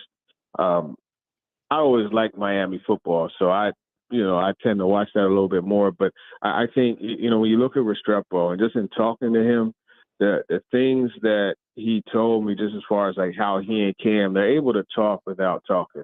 And, you look at that Virginia Tech game where, it's like 4th and 7. Restrepo slips, but he was able to pop back up and make the catch. It was a play they just kind of made up as it went along, and that's the freedom that they had from offensive coordinator Shannon Dawson, who, is a very good play caller in itself. But then when you have two guys like that you trust and, they put the time in and they've connected and they bonded. I mean, it all started when Cam got there. They went out for smoothies. And, that's where the relationship started. And they just spent a lot of time together. They go into the facility at 5 a.m. before everyone else got there. And they get in the weight room warmed up and ready to go. And then once everybody got in, they're like, damn, how long you guys been there? Like all those types of stories. I think those are good stories, and it's a good testament to his work ethic. The dude is tough. I know he ran the 4.87.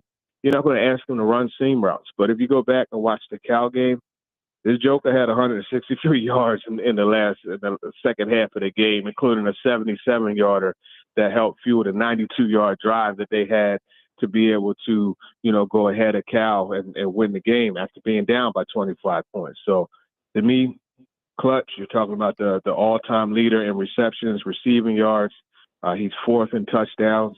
I'm not saying he's better than Michael Irvin, Andre Johnson, Santana Moss, Reggie Wayne, Leonard Hankerson, They've had some or good any of ones. those guys. but And he a bunch finished of 'em. ahead of them as far as stats at Miami. So make of that what you will. I'm going to give a shout out to my buddy Horace Copeland from Orlando Evans High School. I played AAU basketball when he was in 9th grade. Okay. Remember Horace used to catch the Yes. touchdown Yes. pass and did the backflip? He could jump and do a standing backflip. I played with Horace in the AAU basketball circuit when he was 15. He twice broke rims. This is before every AAU gym had the collapsible rim. We had to delay the game because he broke the rim at 15 years old. But a lot of guys from the U were awesome. But Terron, I'm going to ask you this because you're the guy that could probably answer this better than any media person here, because we argued on Friday. I remembering Chad Brinker saying how he wanted more picks. He's answered. They've answered the questions repeatedly. Chad, I think, will probably give his answer during this upcoming press conference. But I know you love Cam Ward. You believe in Cam Ward. I also know that you know the board better than anybody that I know in the media that covers this, right? So the temptation to take the extra picks and have the Giants' first-round pick next year, which in theory could be pretty high. Could be. I don't know. But if you were a GM in those shoes and you're wearing the two, even if you really believe in Cam Ward, but you're staring at all these picks, which you know you need to address all those needs. You and D-Mace just went back and forth on how they would have loved to have had a little higher pick at wide receiver. Those are the types of things you could do if you got the extra package of picks. So how tough of a decision would that have been for you if you were making that decision? It wouldn't have been tough at all. Really? You know, and I'll turn the question back to you. Like, let's say you love mashed potatoes, steamed broccoli, and, you know, a nice tall glass of Kool-Aid. That meal's not complete unless you had a steak, right? So Cam Ward is the steak to all of the really good sides that you want. And I think, you know, the main part of the plate, the part of the platter is the meat, and that's what Cam Ward is. You have a chance to get a franchise quarterback, a guy that you value, you got to take him. And I think that's the approach that they did. I understand the approach. I wouldn't have had any problem staying put there if I was the guy as well, because you could have all those real good picks and draft good players, but if your quarterback isn't right, what's the use? But that's the assumption that he is the franchise quarterback, and history shows we don't know. But see, in this case, when you go with Cam Ward, you're making one assumption. When you go with all those draft picks, you're making multiple. You see what I'm saying? Yeah, no question. But there's more tosses at the dartboard, and I think there could be opportunities.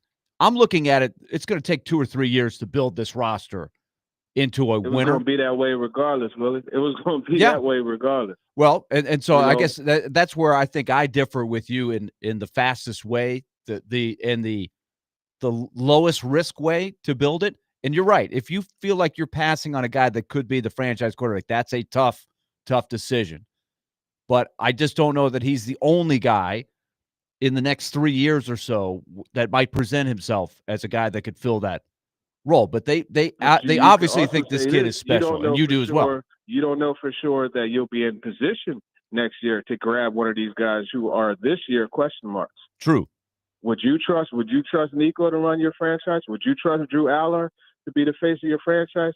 Would you trust Archie Manning? I know he's you know, the Lord and Savior of a lot of people, but would you trust him? I wouldn't. So well, I think next year there will be somebody. Get a really good player. You get him. That's just the way I look at it. Bird in hand. I see your point, but I would say in a year we'll be talking about a draft that has 2 or 3 names. I don't know who you mentioned. Some there could be completely different guys. I don't know if I'd really knew much about Cam Ward until a few months ago, or you know when he was starring for Miami is when I first really took note of him. I would venture to say that people will fall in love with 2 or 3 of the quarterbacks for next year's draft. Yeah, but will they be in position to take them? If I have the Giants' first-round pick, I might. That's going to be a high pick. Terron Davenport, ESPN, NFL Nation, Titans reporter, joining us on the program. Chad Brinker and Mike Borgonzi will address reporters in about 15 minutes. So we're going to let Terron go and get ready for that. TD, great stuff as always, my friend. We'll talk next week. All right, appreciate it. Take it easy. Always a pleasure, Terron Davenport. I like to take a business-like approach with Terron Davenport. I'm sorry I did not exchange pleasantries. Next time, I will make sure to say, hi, Terron. How are you? How was your weekend? Yeah. I will make sure And to do notice that. I didn't ask him about Pete Alonso's grenade that he tossed from first base for the game-winning error yesterday for the Washington Nats. I'll have to watch this during. Terron and I will have a separate conversation off the air about Pete working on his tosses to first. Work with Keith Hernandez. Let's get with him. Come on, Polar Bear. 615-737-1025. We will react to what Terron had to say. We'll also take your reaction at 615-737-1025. Again, Chad Brinker, Mike Borgonzi, addressing reporters at 1 o'clock. We will carry that for you live. Willie Donick, Derek Mason, Adam Vingan, 1025, 1063, The Game.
D. Mace Finnegan and Donick 1025, 1063 the game.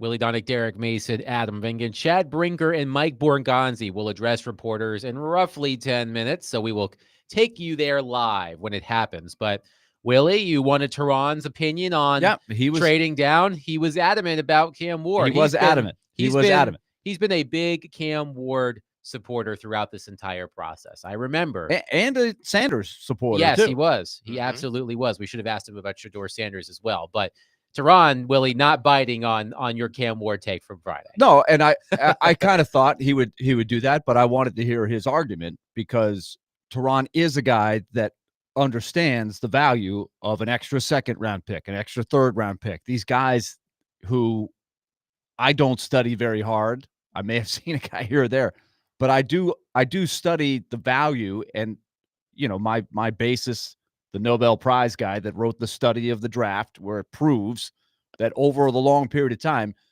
trading down and getting extra picks gives you a much better return on investment. But I understand the game is played by humans, and these players are evaluated by humans. And I can understand, especially those who are thinking, man, this guy appears to be special. How can we pass this guy up? I'm just presenting the options that they had. I like to take the emotions out of it, but Terron gave a strong answer. What do you think, Derek? Yeah, I mean, listen, because we had this discussion last week. Would you, especially once we found out what the Giants were willing to give up? And my thing was, I'm sort of like Terron. Like, listen, if you believe he's the guy, because ultimately every team is trying to get that guy, because once you get him, and if he's a franchise quarterback, you don't have to worry about that position for at least, barring injury, at least 10, maybe 12 years. You ain't got to think about that position. So if you feel in your mind, if everyone is, and I've said it, I've been, on it and hadn't changed it, that if everybody in that building believes he's the guy, then draft him, and I think based upon what Borgonzi has said, and Brinker, that everyone in the building felt that Cam was the guy. So we're not trading away a guy we believe can be our franchise quarterback. We're not trading him away for a few extra picks, regardless if it's a first round of next previous draft or not. Willie, you were almost offended by Brian Callahan after the draft when he said, when you find a quarterback, the picks don't matter. Those picks don't matter. But that's not what Brinker said.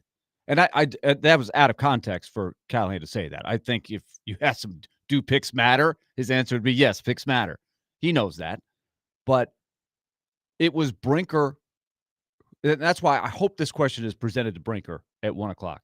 He was the one that said, we want 12 top 100 picks. Yes, I believe it in was the next 30 3 years. over the next 3 years with at least 12 in the top 100. Top 100. Yeah. And that was the quickest pathway to get that.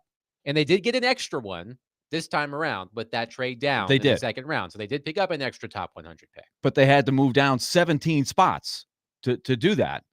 And so, that's a pretty big step back to get that extra pick in the third round.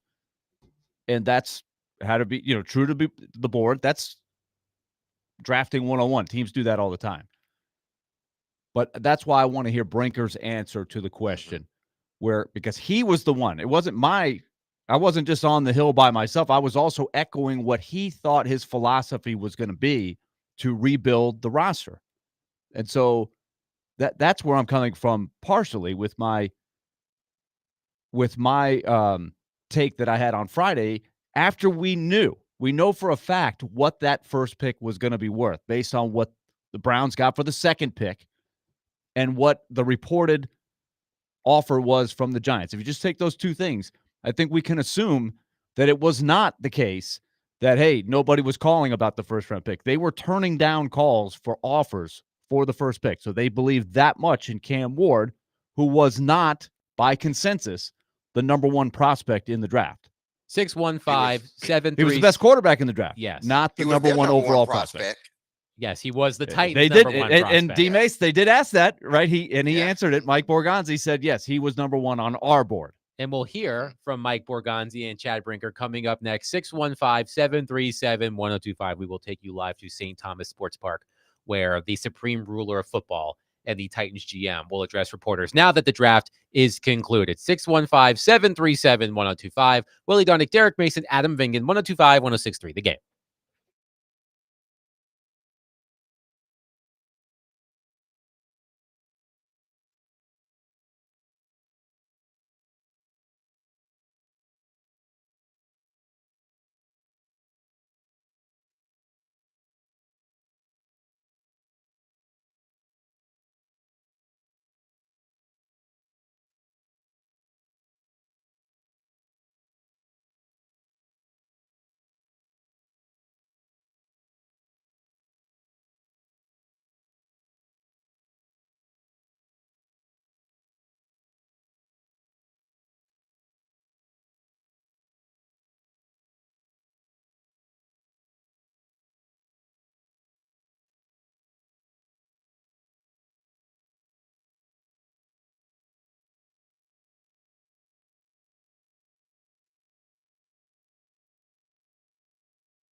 D. Mace Vinganadonic, Mike Borgonzi, and Chad Brinker are dressing reporters. We take you there live today. And with that being said, we're not going to comment on any of the undrafted free agents at this time.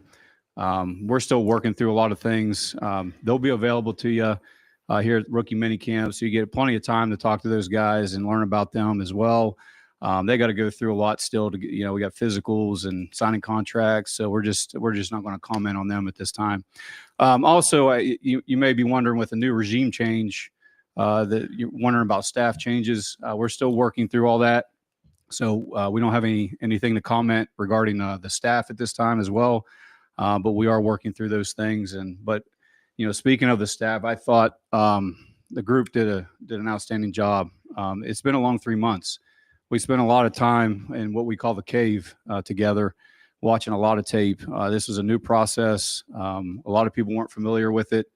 It's rigorous. It can be tiring. It's a lot of late nights, and I really commend Mike Bergon.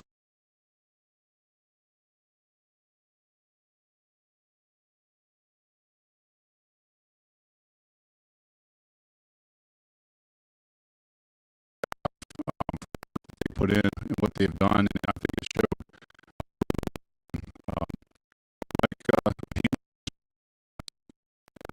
First time I've worked with Mike, and we worked together. It just felt like we've been working together. It was really seamless. To like a good quarterback does when you get thrown something at you weren't expecting. You have all that training in your background to adjust and try to make the right decision in a split second. And I saw some of that from Mike over the weekend as well. And I just was really impressed with him. And I think y'all had an opportunity to talk to Dave and Reggie, and also our two national scouts, Sam and Mike. And hopefully you got a little bit of a glimpse of what our staff looks like. And hopefully you're impressed with them, because this is a really good group that works really well together. We went into this season, I think we had 5 draft picks, and by the end of the draft, we ended up with 9 players. 8 of those 9 came from the Power 4 schools, and we're just really excited about what we were able to add over the weekend. It's important to us that we were going to build this thing with a strong foundation, and I think it was well documented on the character of these individuals that we brought into this football team. Now, it's going to be upon them. They got to come in here. The NFL is a tough business, and we expect them to come in and learn how to be a pro and be the guys that we think they can be to really help change the culture around here. And I know that takes some time, but it starts with getting really good football players in here who are also really good people. So we're excited about the guys we drafted. We'll go ahead and turn the questions over to you all, and whoever you want to talk about, we'll hit on all those for you, both Mike and I. Thank you. Were there some kind of broad themes you think through this entire group, Chad? I think you mentioned character. Are there some other characteristics that sort of define this group as a whole, do you think? Yeah, big, fast, tough football players who love winning more than anything else. I mean, that's a Titan. I really want I think over time, as you see how this unfolds, you might be able to draft them for us ahead of time, because you're going to see like, oh, that looks like a Titan. There's definitely a DNA we're looking for in our players, and that's I think everybody wants that, but it's hard to find. You got to do a lot of work, and hopefully, those guys that we're bringing in here will prove us right. Mike, a lot of developmental. You said everybody needs development. Obviously, they do. You typically expect first, second, third round picks to contribute quickly. On the development front, you guys have talked about patience and discipline. How do you kind of blend those things together? What are you expecting quickly in terms of guys helping this team win? I mean, our expectation is these guys come in and compete right away, no matter what position it is here. I think it's important they come in here with the right mindset, which they will. I think that was a big part of, the traits and characteristics that we were looking for. Smart, tough, competitive guys. And usually that will help in the developmental part. Because like I said, all these players need to get better. They need to develop. But if you have those traits, usually that takes you over the edge to really compete and get better. So that's a big part of it. Like all these guys are going to have to develop though. But when you have those high-end character traits, the work ethic that they put in, the time, weight room, film study, time in the film room, I think that helps them develop. What's that mean about the expectations for the coaching staff? Yeah, I mean, like we said, we want to develop these guys. So the expectation is that, we have a vision for these players. I think that was a big part of it, coming in and getting the coaches involved in the process. There's a vision for these players. They know where they need to get better. So, we have a great coaching staff here. So, I have full confidence in them that they're gonna develop these guys into players that we think they can be. Mike, knowing that development is so important and you being new to this coaching staff, how did you go about really getting familiar with the traits and the things that they like? And then Chad, how did you help Mike in that process? So, the first thing when I got in here, when we were meeting with the college scouts is, actually during the lunch break, I would meet with each position group every day. And that went on for about 2 weeks. And really just to go over the scheme, the characteristics and the traits that they look for in each player. Because you have to have a vision for the player, how they're going to fit into the scheme, whether it's offense, defense, or special teams. We went through that. And as we went through the evaluation of these players, that's a big part of it, discussing these players, where they need to elevate and get better in their game. So, working hand in hand with the coaching staff is a big part of this process, just to know what plays in our offense, defense, and special teams, and then what do we have to do to develop these guys to moving forward. Like you guys were sitting there. 1 second. Chad, how did you help Mike through that process? Yeah. Obviously, Mike led this entire process, and that's why we hired Mike to lead the draft, free agency, building the roster, and I have complete trust in him. And how I helped, there's a lot of other people in this building that I gotta care for and be there, and other departments I got to run. So one of the nice things about this setup was that while they were in the draft room, there were times where I had to get pulled away for various meetings for an hour or two, and I would come back and Mike would say, "Hey, we looked at these 5 players, but you really need to focus on these 3." So it really helped my workload to be able to know what to focus on and have the full trust in Mike that I believe in him, and he knows what he's a really good evaluator. And the humility that he has is just tremendous. And it helped me still be involved in the process. But ultimately, my trust is in Mike. I mean, I think he's outstanding, and I'm glad we have him. Chad, we talk about with Dave and Reggie, bringing them in. A lot of some people might not want too many cooks in the kitchen, so to speak. But I'm curious why you felt like that was the best thing. And Mike, how did that work in practice and helping you put together this class? Yeah, you can never have enough good people, and if this structure works when you have the right people. And Reggie and I work together up in Green Bay. I think you all met Reggie. I mean, how can you not like Reggie? Reggie's he's the best. Tremendous evaluator, and all he cares about the team. He cares about winning. Just really good as a mentor for young scouts too. And then Dave, I've known for a long time in this league, and I know Mike and Dave have been good friends for a long time. And Dave has done a lot of good things in this league over the years. And he's another guy. He's from Ohio.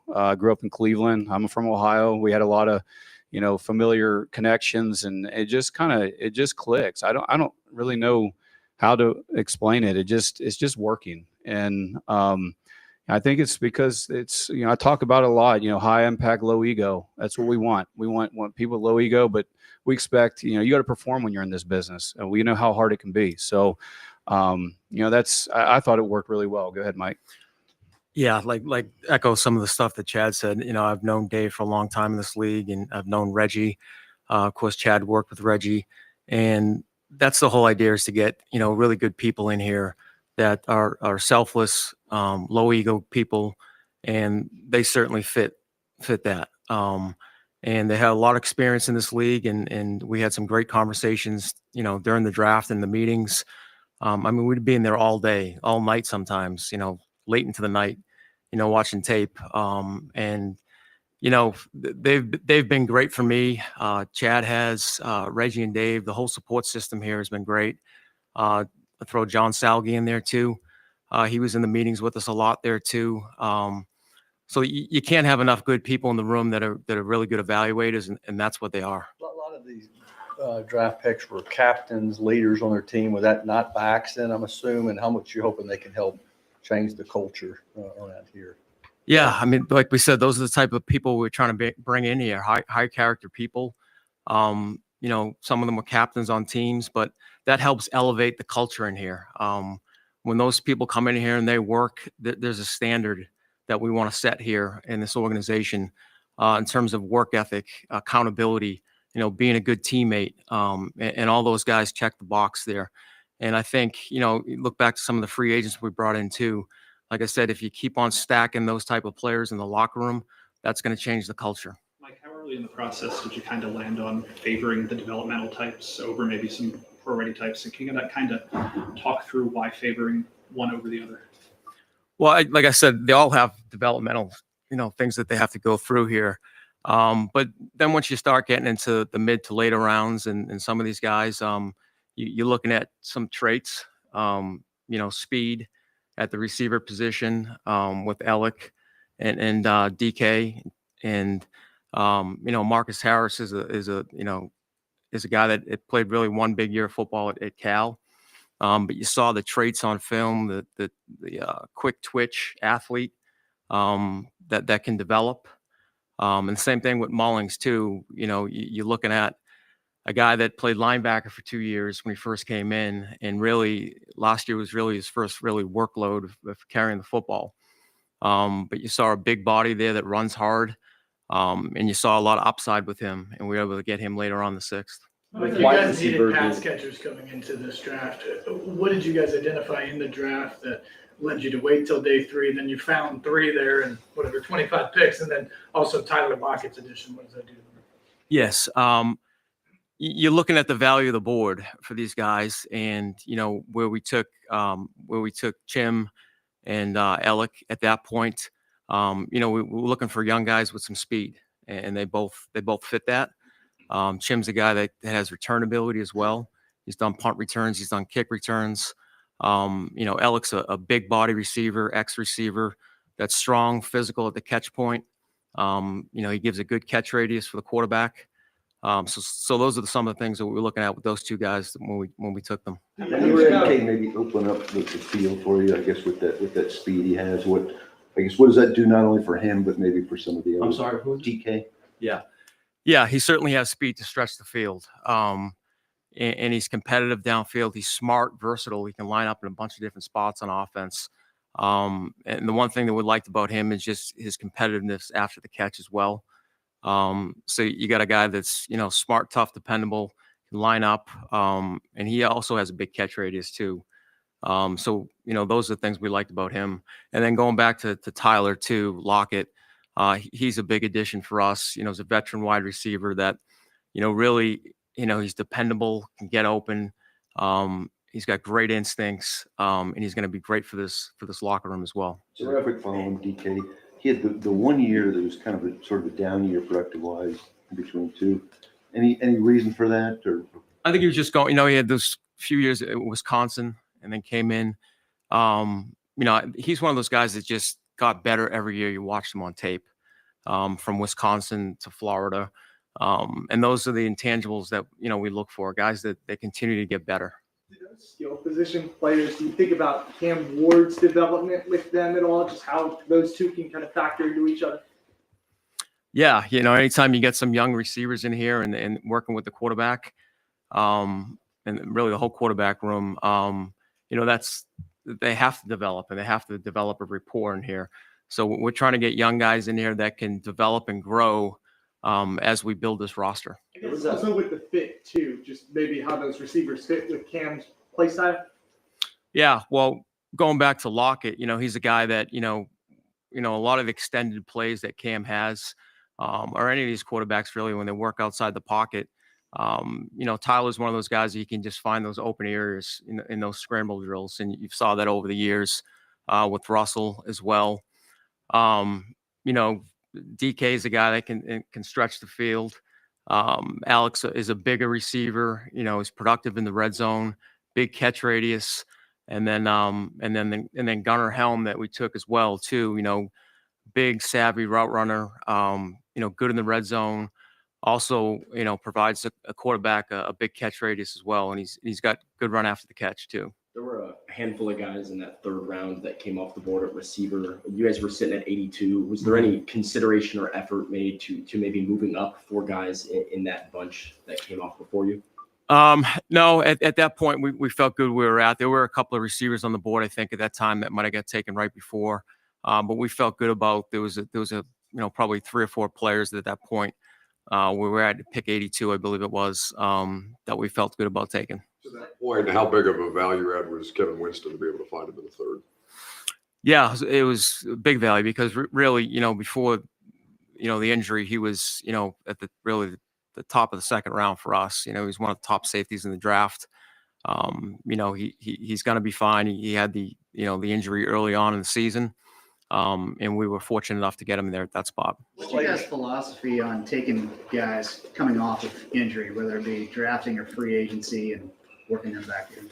Yeah, you just have to look at the whole history of the medical history of the player. Injuries are a part of the game. These guys that are young, and then that's why we have full confidence in our training staff and our medical staff that we work through these meetings and talk about these players and injuries moving forward.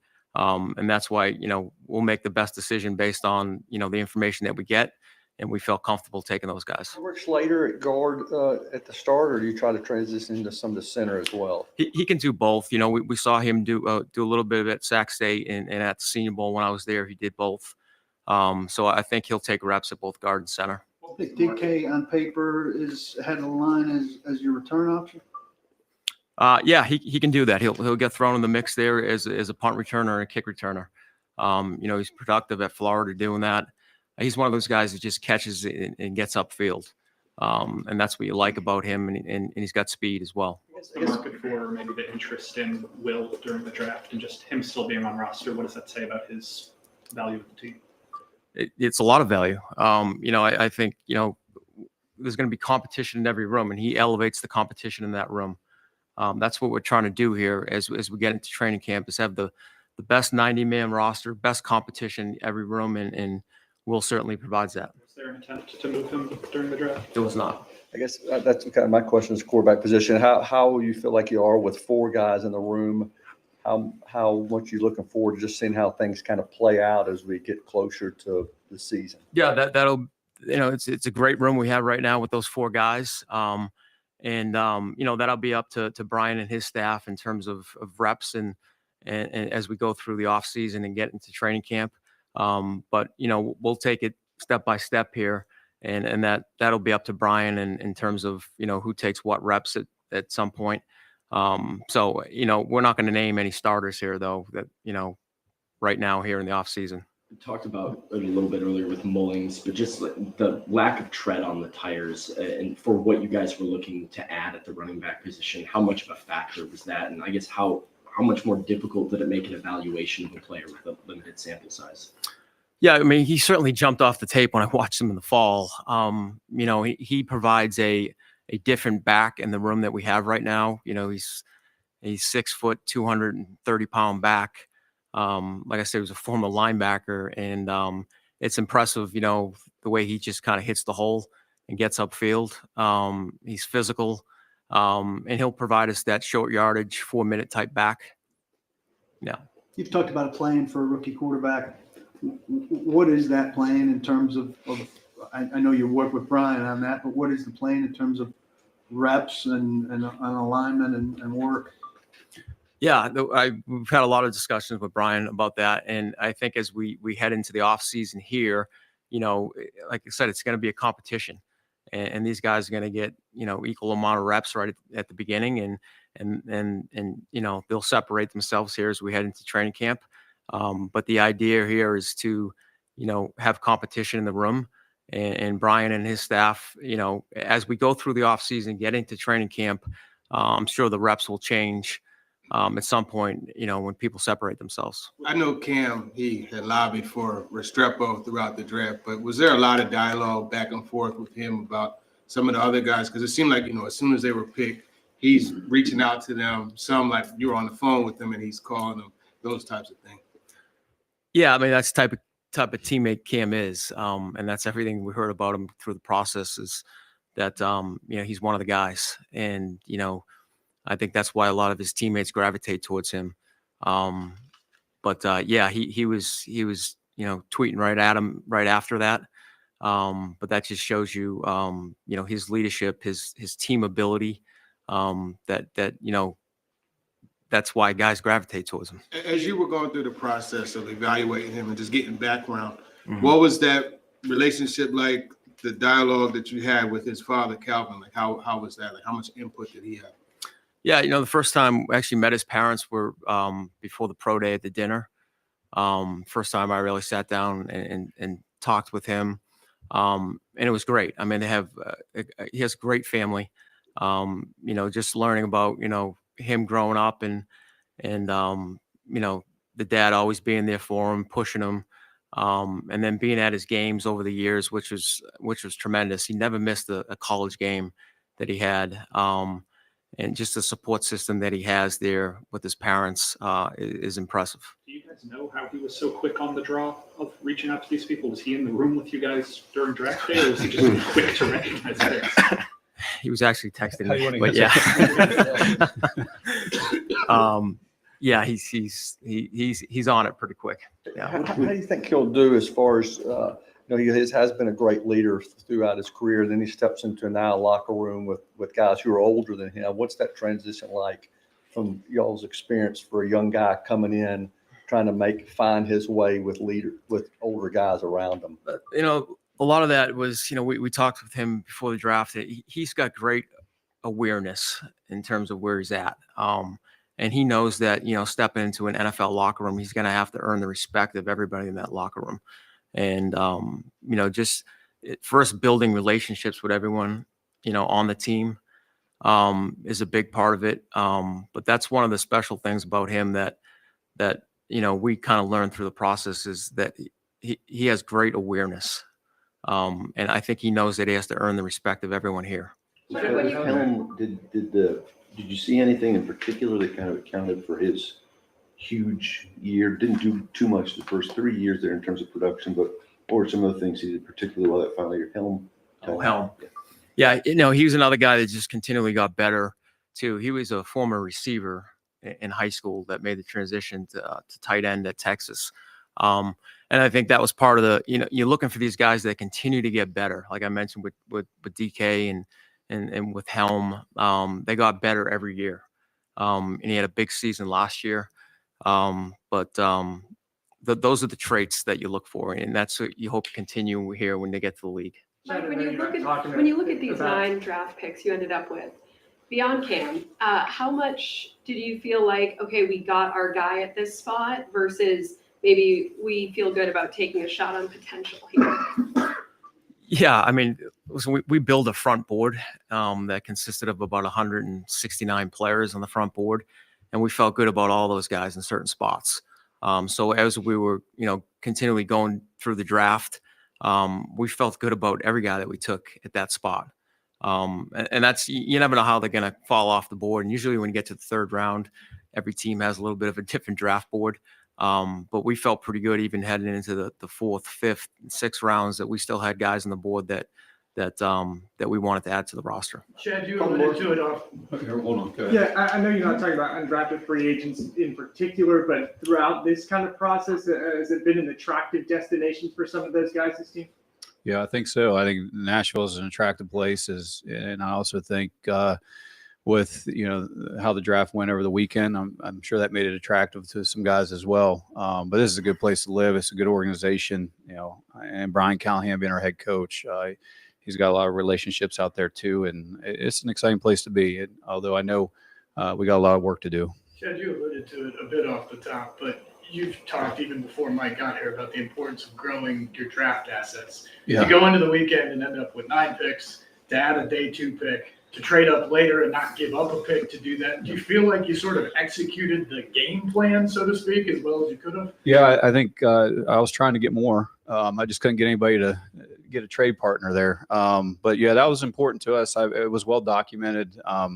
We're not bashful about it. We understand when you're a draft developed team that you build the core of your roster through the draft. So you want to get as many of those picks as you can possibly get. And to, like I said in the beginning, going from where we started the season at 5 to finishing with 9, and even in that draft to be able to get that 3rd round pick was a big deal to get that. And then also making the trade up to get a receiver we really wanted, and not lose a pick in the process was really important. But I think, moving forward, you're going to continue to see that as we build this team. You start having success. I'd like to get in a position where we get into the comp picks where, we got so many good players, we can't pay them all, and some of them have to leave and they get paid by somebody else, and then we get a comp pick in return. And that's when you become one of those elite franchises. At that point. That was Chad Brinker and Mike Borgonzi addressing reporters at St. Thomas Sports Park. We will react to what we heard coming up next. Willie Donick, Derek Mason, Adam Vingan, 102.5, 106.3 The Game.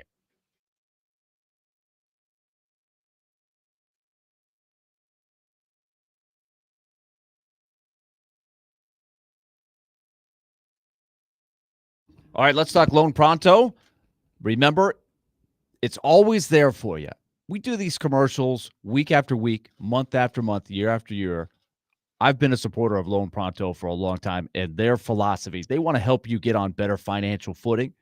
And if you're like a lot of people, you may have had this monthly bill issue that's going on right now, plus all the economic uncertainty that we're facing. You're like, man, what am I going to do in these crazy times? Well, Loan Pronto's got the solution for you. If you're like most people, you may have racked up a sizable amount on your credit cards, but you also, if you're a homeowner, probably have racked up a lot of home equity. And that is the solution. Get money out of your home's equity at a better interest rate through Loan Pronto.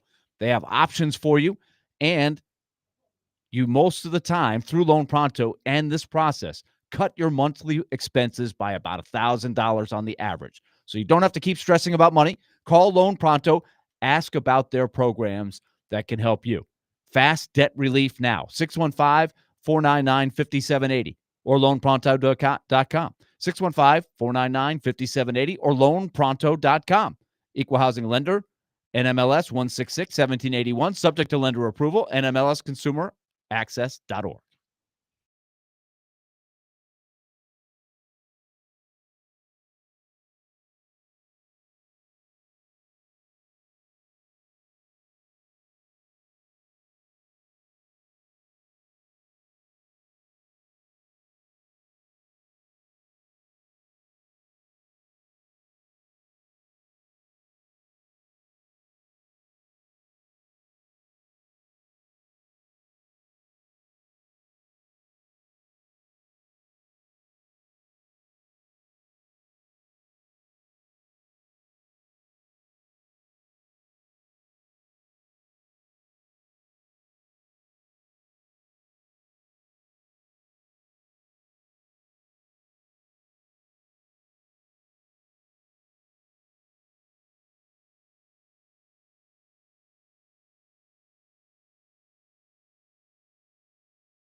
how you feel like you are with 4 guys in the room, how much you looking forward to just seeing how things kind of play out as we get closer to the season? Yeah, that'll, it's a great room we have right now with those 4 guys. That'll be up to Brian and his staff in terms of reps and as we go through the off season and get into training camp. But we'll take it step by step here, and that'll be up to Brian in terms of who takes what reps at some point. So we're not going to name any starters here though, that right now here in the off season. That was Mike Borgonzi addressing the quarterback situation with the Tennessee Titans. He was also asked about Will Levis. He said he did not attempt to trade Will Levis during the draft. By the way, we are broadcasting from the Busy Bee Plumbing, Heating, and this is why we're live. Broadcasting from the Busy Bee Plumbing, Heating, and Air Conditioning Game Nashville studios, home of the $99 yearly Beehive membership, where the buzz is always about great service, and we are proudly presented by Bet365. Whatever the moment, it's never ordinary at Bet365. So one of the topics, gentlemen, that I had on our rundown today is, why is Will Levis still here? Because we thought that he might be traded during the draft. We did see a quarterback trade during the draft. The Seahawks traded Sam Howell to the Vikings for a 5th-round pick swap. The Vikings received Sam Howell and pick number 172 in the 5th round. The Seahawks got pick 142 in the 5th round. So how many slots is that? 30. 30 slots. So that's almost a draft pick, right? It's about as close to being a new pick, swapping the pick like that, up 30 spots. So I thought that we might see a Will Levis trade. And it's interesting that Sam Howell, by the way, was in Seattle. He goes to Minnesota because Sam Darnold went from Minnesota to Seattle. And the Seahawks drafted Jalen Milroe this weekend. So there was no room for Sam Howell. But Sam Howell, I feel like, has had a similar career arc, right, to Will Levis. Had an opportunity to start with the Washington Commanders. I think, if I recall correctly, he did put up some big numbers, but he didn't win very many his games. His numbers were much better than Will Levis's numbers. Certain games, I would say, he had some good certain games. games. I think overall, his overall numbers were pretty good in Washington. He went 4-13 as a starter in 2023 for the Commanders. He threw for 3,946 yards, 21 touchdowns, 21 interceptions. Well, that's Jameis Winston. 21 interceptions is a lot of interceptions. That's Jameis Winston, ain't Sacked 65 times, which led the league, by the way. Yeah. So that is together. Yeah. That's still better than Will Levis, don't you think? In terms of QBR and quarterback rating, it's better than Will Levis. Not a lot better, but he held the job for 17 games, so you got to give him that. But I'm also not willing. When you say he had more trade value than Will Levis, though, Sam Howell did. Yes. Definitely. Yeah, I would say so. Not by a wide margin, but I think if you had your choice of the two, his credentials would be a little bit higher than Levis. So if Sam Howell was worth, by the way, he's still about the same age as Levis. So if Sam Howell was worth what was basically a 5th-round pick swap, again, the Vikings got Sam Howell and pick 172. The Seahawks get pick 142. If that's how much Sam Howell is worth, what do you think Will Levis would have been worth? A 6th-round pick, maybe a 5th. Sam, you said Sam was the 5th. Sam was it was a 5th-round pick swap, 172 to 142. So I can see, him, the Titans getting that in return. Obviously, they didn't dangle him out there, nor it seems like they got any calls on Will Levis.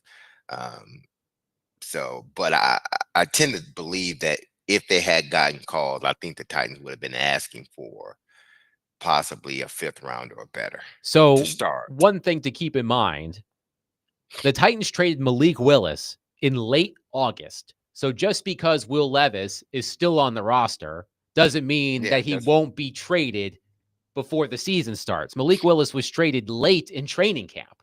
So if there is an injury, if a team has an injury, right, or something like that, Will Levis could become a hot commodity. Now, Malik Willis was arguably more hot because of a team might be desperate, right? As opposed to draft day. So his stock could go up, especially if Levis has a camp that looks okay. Right. So just because Will Levis is not on the roster right now, that Will Levis is still on the roster right now, Derek, does not mean that the Titans couldn't still trade him later this summer.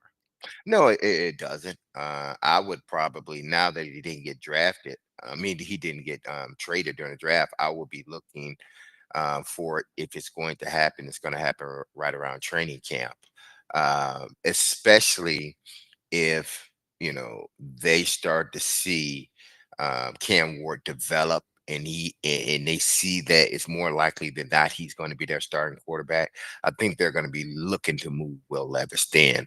Or like y'all said, if somebody, has an injury, because typically that's when it happens. Somebody has an injury to their backup quarterback and they need another guy with experience, a young guy, then I can see Will Levis, being traded. Then maybe he's worth more if that scenario happens than, say, if Cam Ward is proven that he's going to be the starting quarterback. Do you guys think that the dynamic could work of Will Levis just being there, being the backup? I'm not going to say Will Levis would be a bad teammate, nor would Cam Ward be a bad teammate, or any one of those guys. They don't perceive to be guys like that, especially Will Levis, because he's been here going on 3 years now. But I just think that it probably would be best for all parties if you can facilitate a trade where Will Levis can go somewhere where he has a shot at starting, because he has no, unless Cam is just completely not ready and Will Levis has a camp that was different from last year. I'm talking about better. If he shows that he's much better, that he's developing, he's improving, then okay. But outside of that, I can't see him. I'm not sure what the benefit is of having him on the roster while Cam is on the roster as well. Because I can see if Will Levis was, 30 some years old. Yeah, okay. But Will Levis is what is he, 25, somewhere around there, 26. He's still a young quarterback, 25. He's still a young quarterback. So he's looking for an opportunity to potentially, one day become a starter. And he's not going to get that opportunity here. And he may not get the opportunity to be a backup either here. 615-737-1025. Your reaction to what we heard from Chad Brinker and Mike Borgonzi. We will wrap up the show. Coming up next, Willie Dunnick, Derek Mason, Adam Vingan, 1025-1063 The Game.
D. Mace, Vingan, and Donick, 1025, 1063 the game. Willie Donick, Derek Mason, Adam Vingan here with you. Stillman and Company.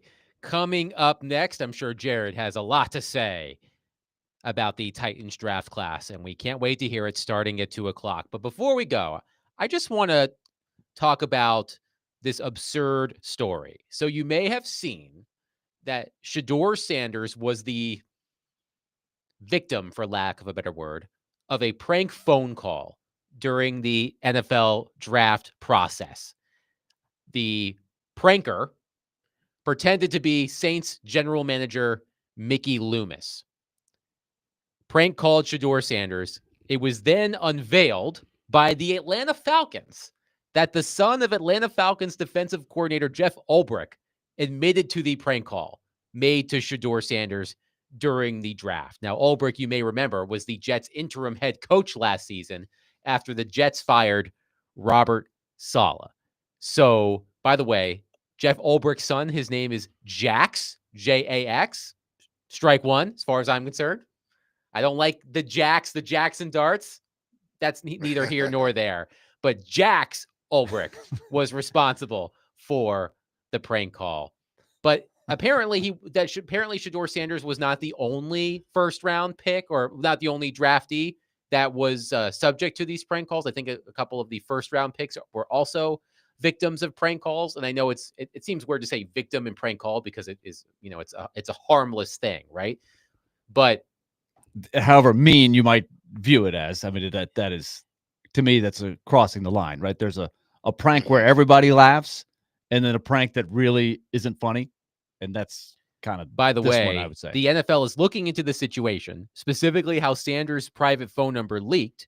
The Falcons said in a statement Sunday that 21-year-old Jax Ulbrich wrote down the number from his father's open iPad while visiting his parents' home to, quote unquote, later conduct a prank call. Yeah, I mean, it's just, they try to frame it as a mistake. That wasn't no mistake. You knew exactly. So don't, in your apology letter, I understand you want to apologize. I get it. But don't say it was a mistake. That wasn't a mistake. That was intentional.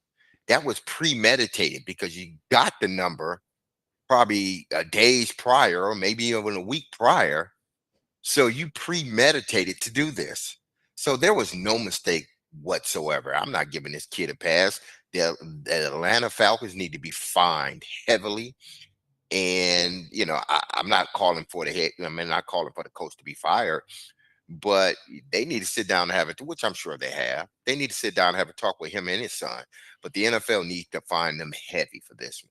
The Falcons, by the way, will not take any action against Jeff Ulbrich, according to Adam Schefter. Jax Ulbrich, again, Jax, Jax Ulbrich wrote in an Instagram post, "I'm so sorry I took away from your moment. It was selfish and childish. I could never imagine getting ready to celebrate one of the greatest moments of your life, and I made a terrible mistake and messed with that moment. Thank you for accepting my call earlier today. I hope you can find it in your heart to forgive me."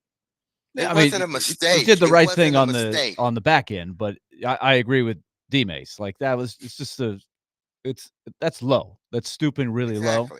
And I do think there should be more of a penalty than you have to apologize.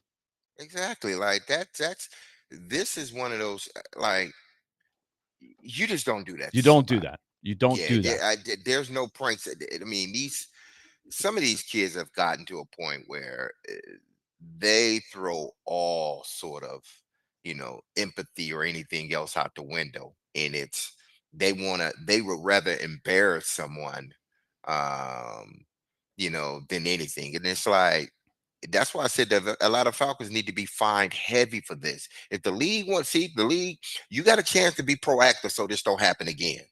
If you just slap him on the wrist and let him go about his business, some other little kid gonna do this again.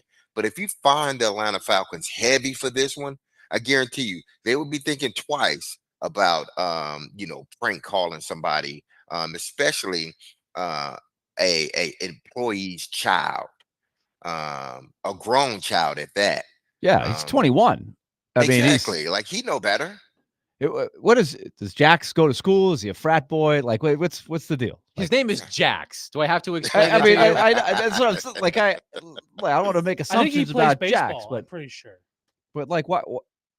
I just wonder how he would be wired to want to do that. Like, what's I his wouldn't his allow, axe if to I'm grind Atlanta, to want if to I'm do it? Atlanta, I'm not, if I'm the NFL, I'm not allowing him in the building. I'm just not. Unless it's family function stuff, he is not allowed in the building. According to the Point article, blank. Tyler Warren, who was drafted by the Colts, also received a prank call before he was selected in the first round by Indianapolis, as did Buffalo Bills' 6th-round pick Chase Lunt, an offensive tackle. Is this like a social media thing that was going on in the undercurrent that I'm not paying attention to? Oh, this is the trendy thing to do prank calls. I mean, when was the last time prank calls were trendy? Well, I think when I was a kid, I mean, that was there wasn't star 69, I don't think, or you would flip through the phone book and just pick a random number and do that. People did that back then. But we were prank. But we didn't know who we were calling. Yeah, but I would we had no idea who we were calling. Like pizza places or something like that, or just some random person. Like, I didn't deliberately, try to, sabotage someone's moment. And I wasn't 21 years directed, old. targeting somebody for that purpose. That's I was more like that's not a prank call. I was That's more like 10, 9 years old. Is it even considered a prank call when you target somebody like that? No, it's not A prank call is deliberate. you call a random person you don't even know and do something. That to me is a harmless prank call. But if you're trying to be mean and target somebody, that's below the belt. Well, I think Shedeur Sanders handled it well in stride. And one texter says, prank calls have been happening for multiple years to players. Why are we crying about this now? First of all, I don't think we're crying about it. Also, I don't recall this happening in the past. I don't recall this. Am I missing something obvious? Recall this? No. I know that I don't because it recall happened it. to Shedeur Sanders, it gets elevated, right? Because it's Shedeur Sanders. If it was just Tyler Warren who was prank called, it wouldn't have the same news value, I guess you could say. But I don't remember this being like, I recently learned about, have you heard about the chicken jockey? Have you heard about this? I did. No. Oh my God. You learn something every day. Yes. Please tell me. I don't want to be chicken jockey. No, chicken jockey. It's related to Minecraft, which is now a movie starring Jack Black. But I guess what happens now is that when you go to the movie and Jack Black says chicken jockey, audience members start throwing their popcorn all over the place and making a mess. That's how it was explained to me. It's some sort of TikTok trend. And they got kids doing this. They got people doing this. Yes. Like, seriously. My gosh, I swear. Now, I know during the Rocky Horror Picture Show, you're supposed to throw things, right, Willie? Are you supposed to throw things? I never did that. I remember being in line either. to do it one time. You go there, but I didn't know the lines and what you're supposed to do when you go to that. But that was a whole thing, right? The midnight show for the Rocky Horror Picture Show. There's sing-alongs and prank, or I don't know. What do you do? Have you done this? I am Rocky Horror. I mean, I've enjoyed that movie. I haven't gone to a showing of it. You haven't To participated. watch with people because there's a whole thing that goes with that, right? A texter says Cooper DeJean suffered. It was the suffered was the word I came up with. Suffering. Suffered He's a still prank. suffering. Suffered a prank call last year. Mike, who I think must be Jared, says it's happened to him at least three. It's happened to at least 3 different players over the last 10 years. It only matters because he's a TV prospect. No, it's still had they made it again. I dislike when people do this. Now, whether the media want to make it a big thing or not, if it comes to my attention, because I've been in that situation, not getting prank call, but waiting on the call from an NFL team, that's stressful. So whether it happened 5 times last year, 3 times the year before, 5 times within the last 10 years, it's still something that shouldn't happen.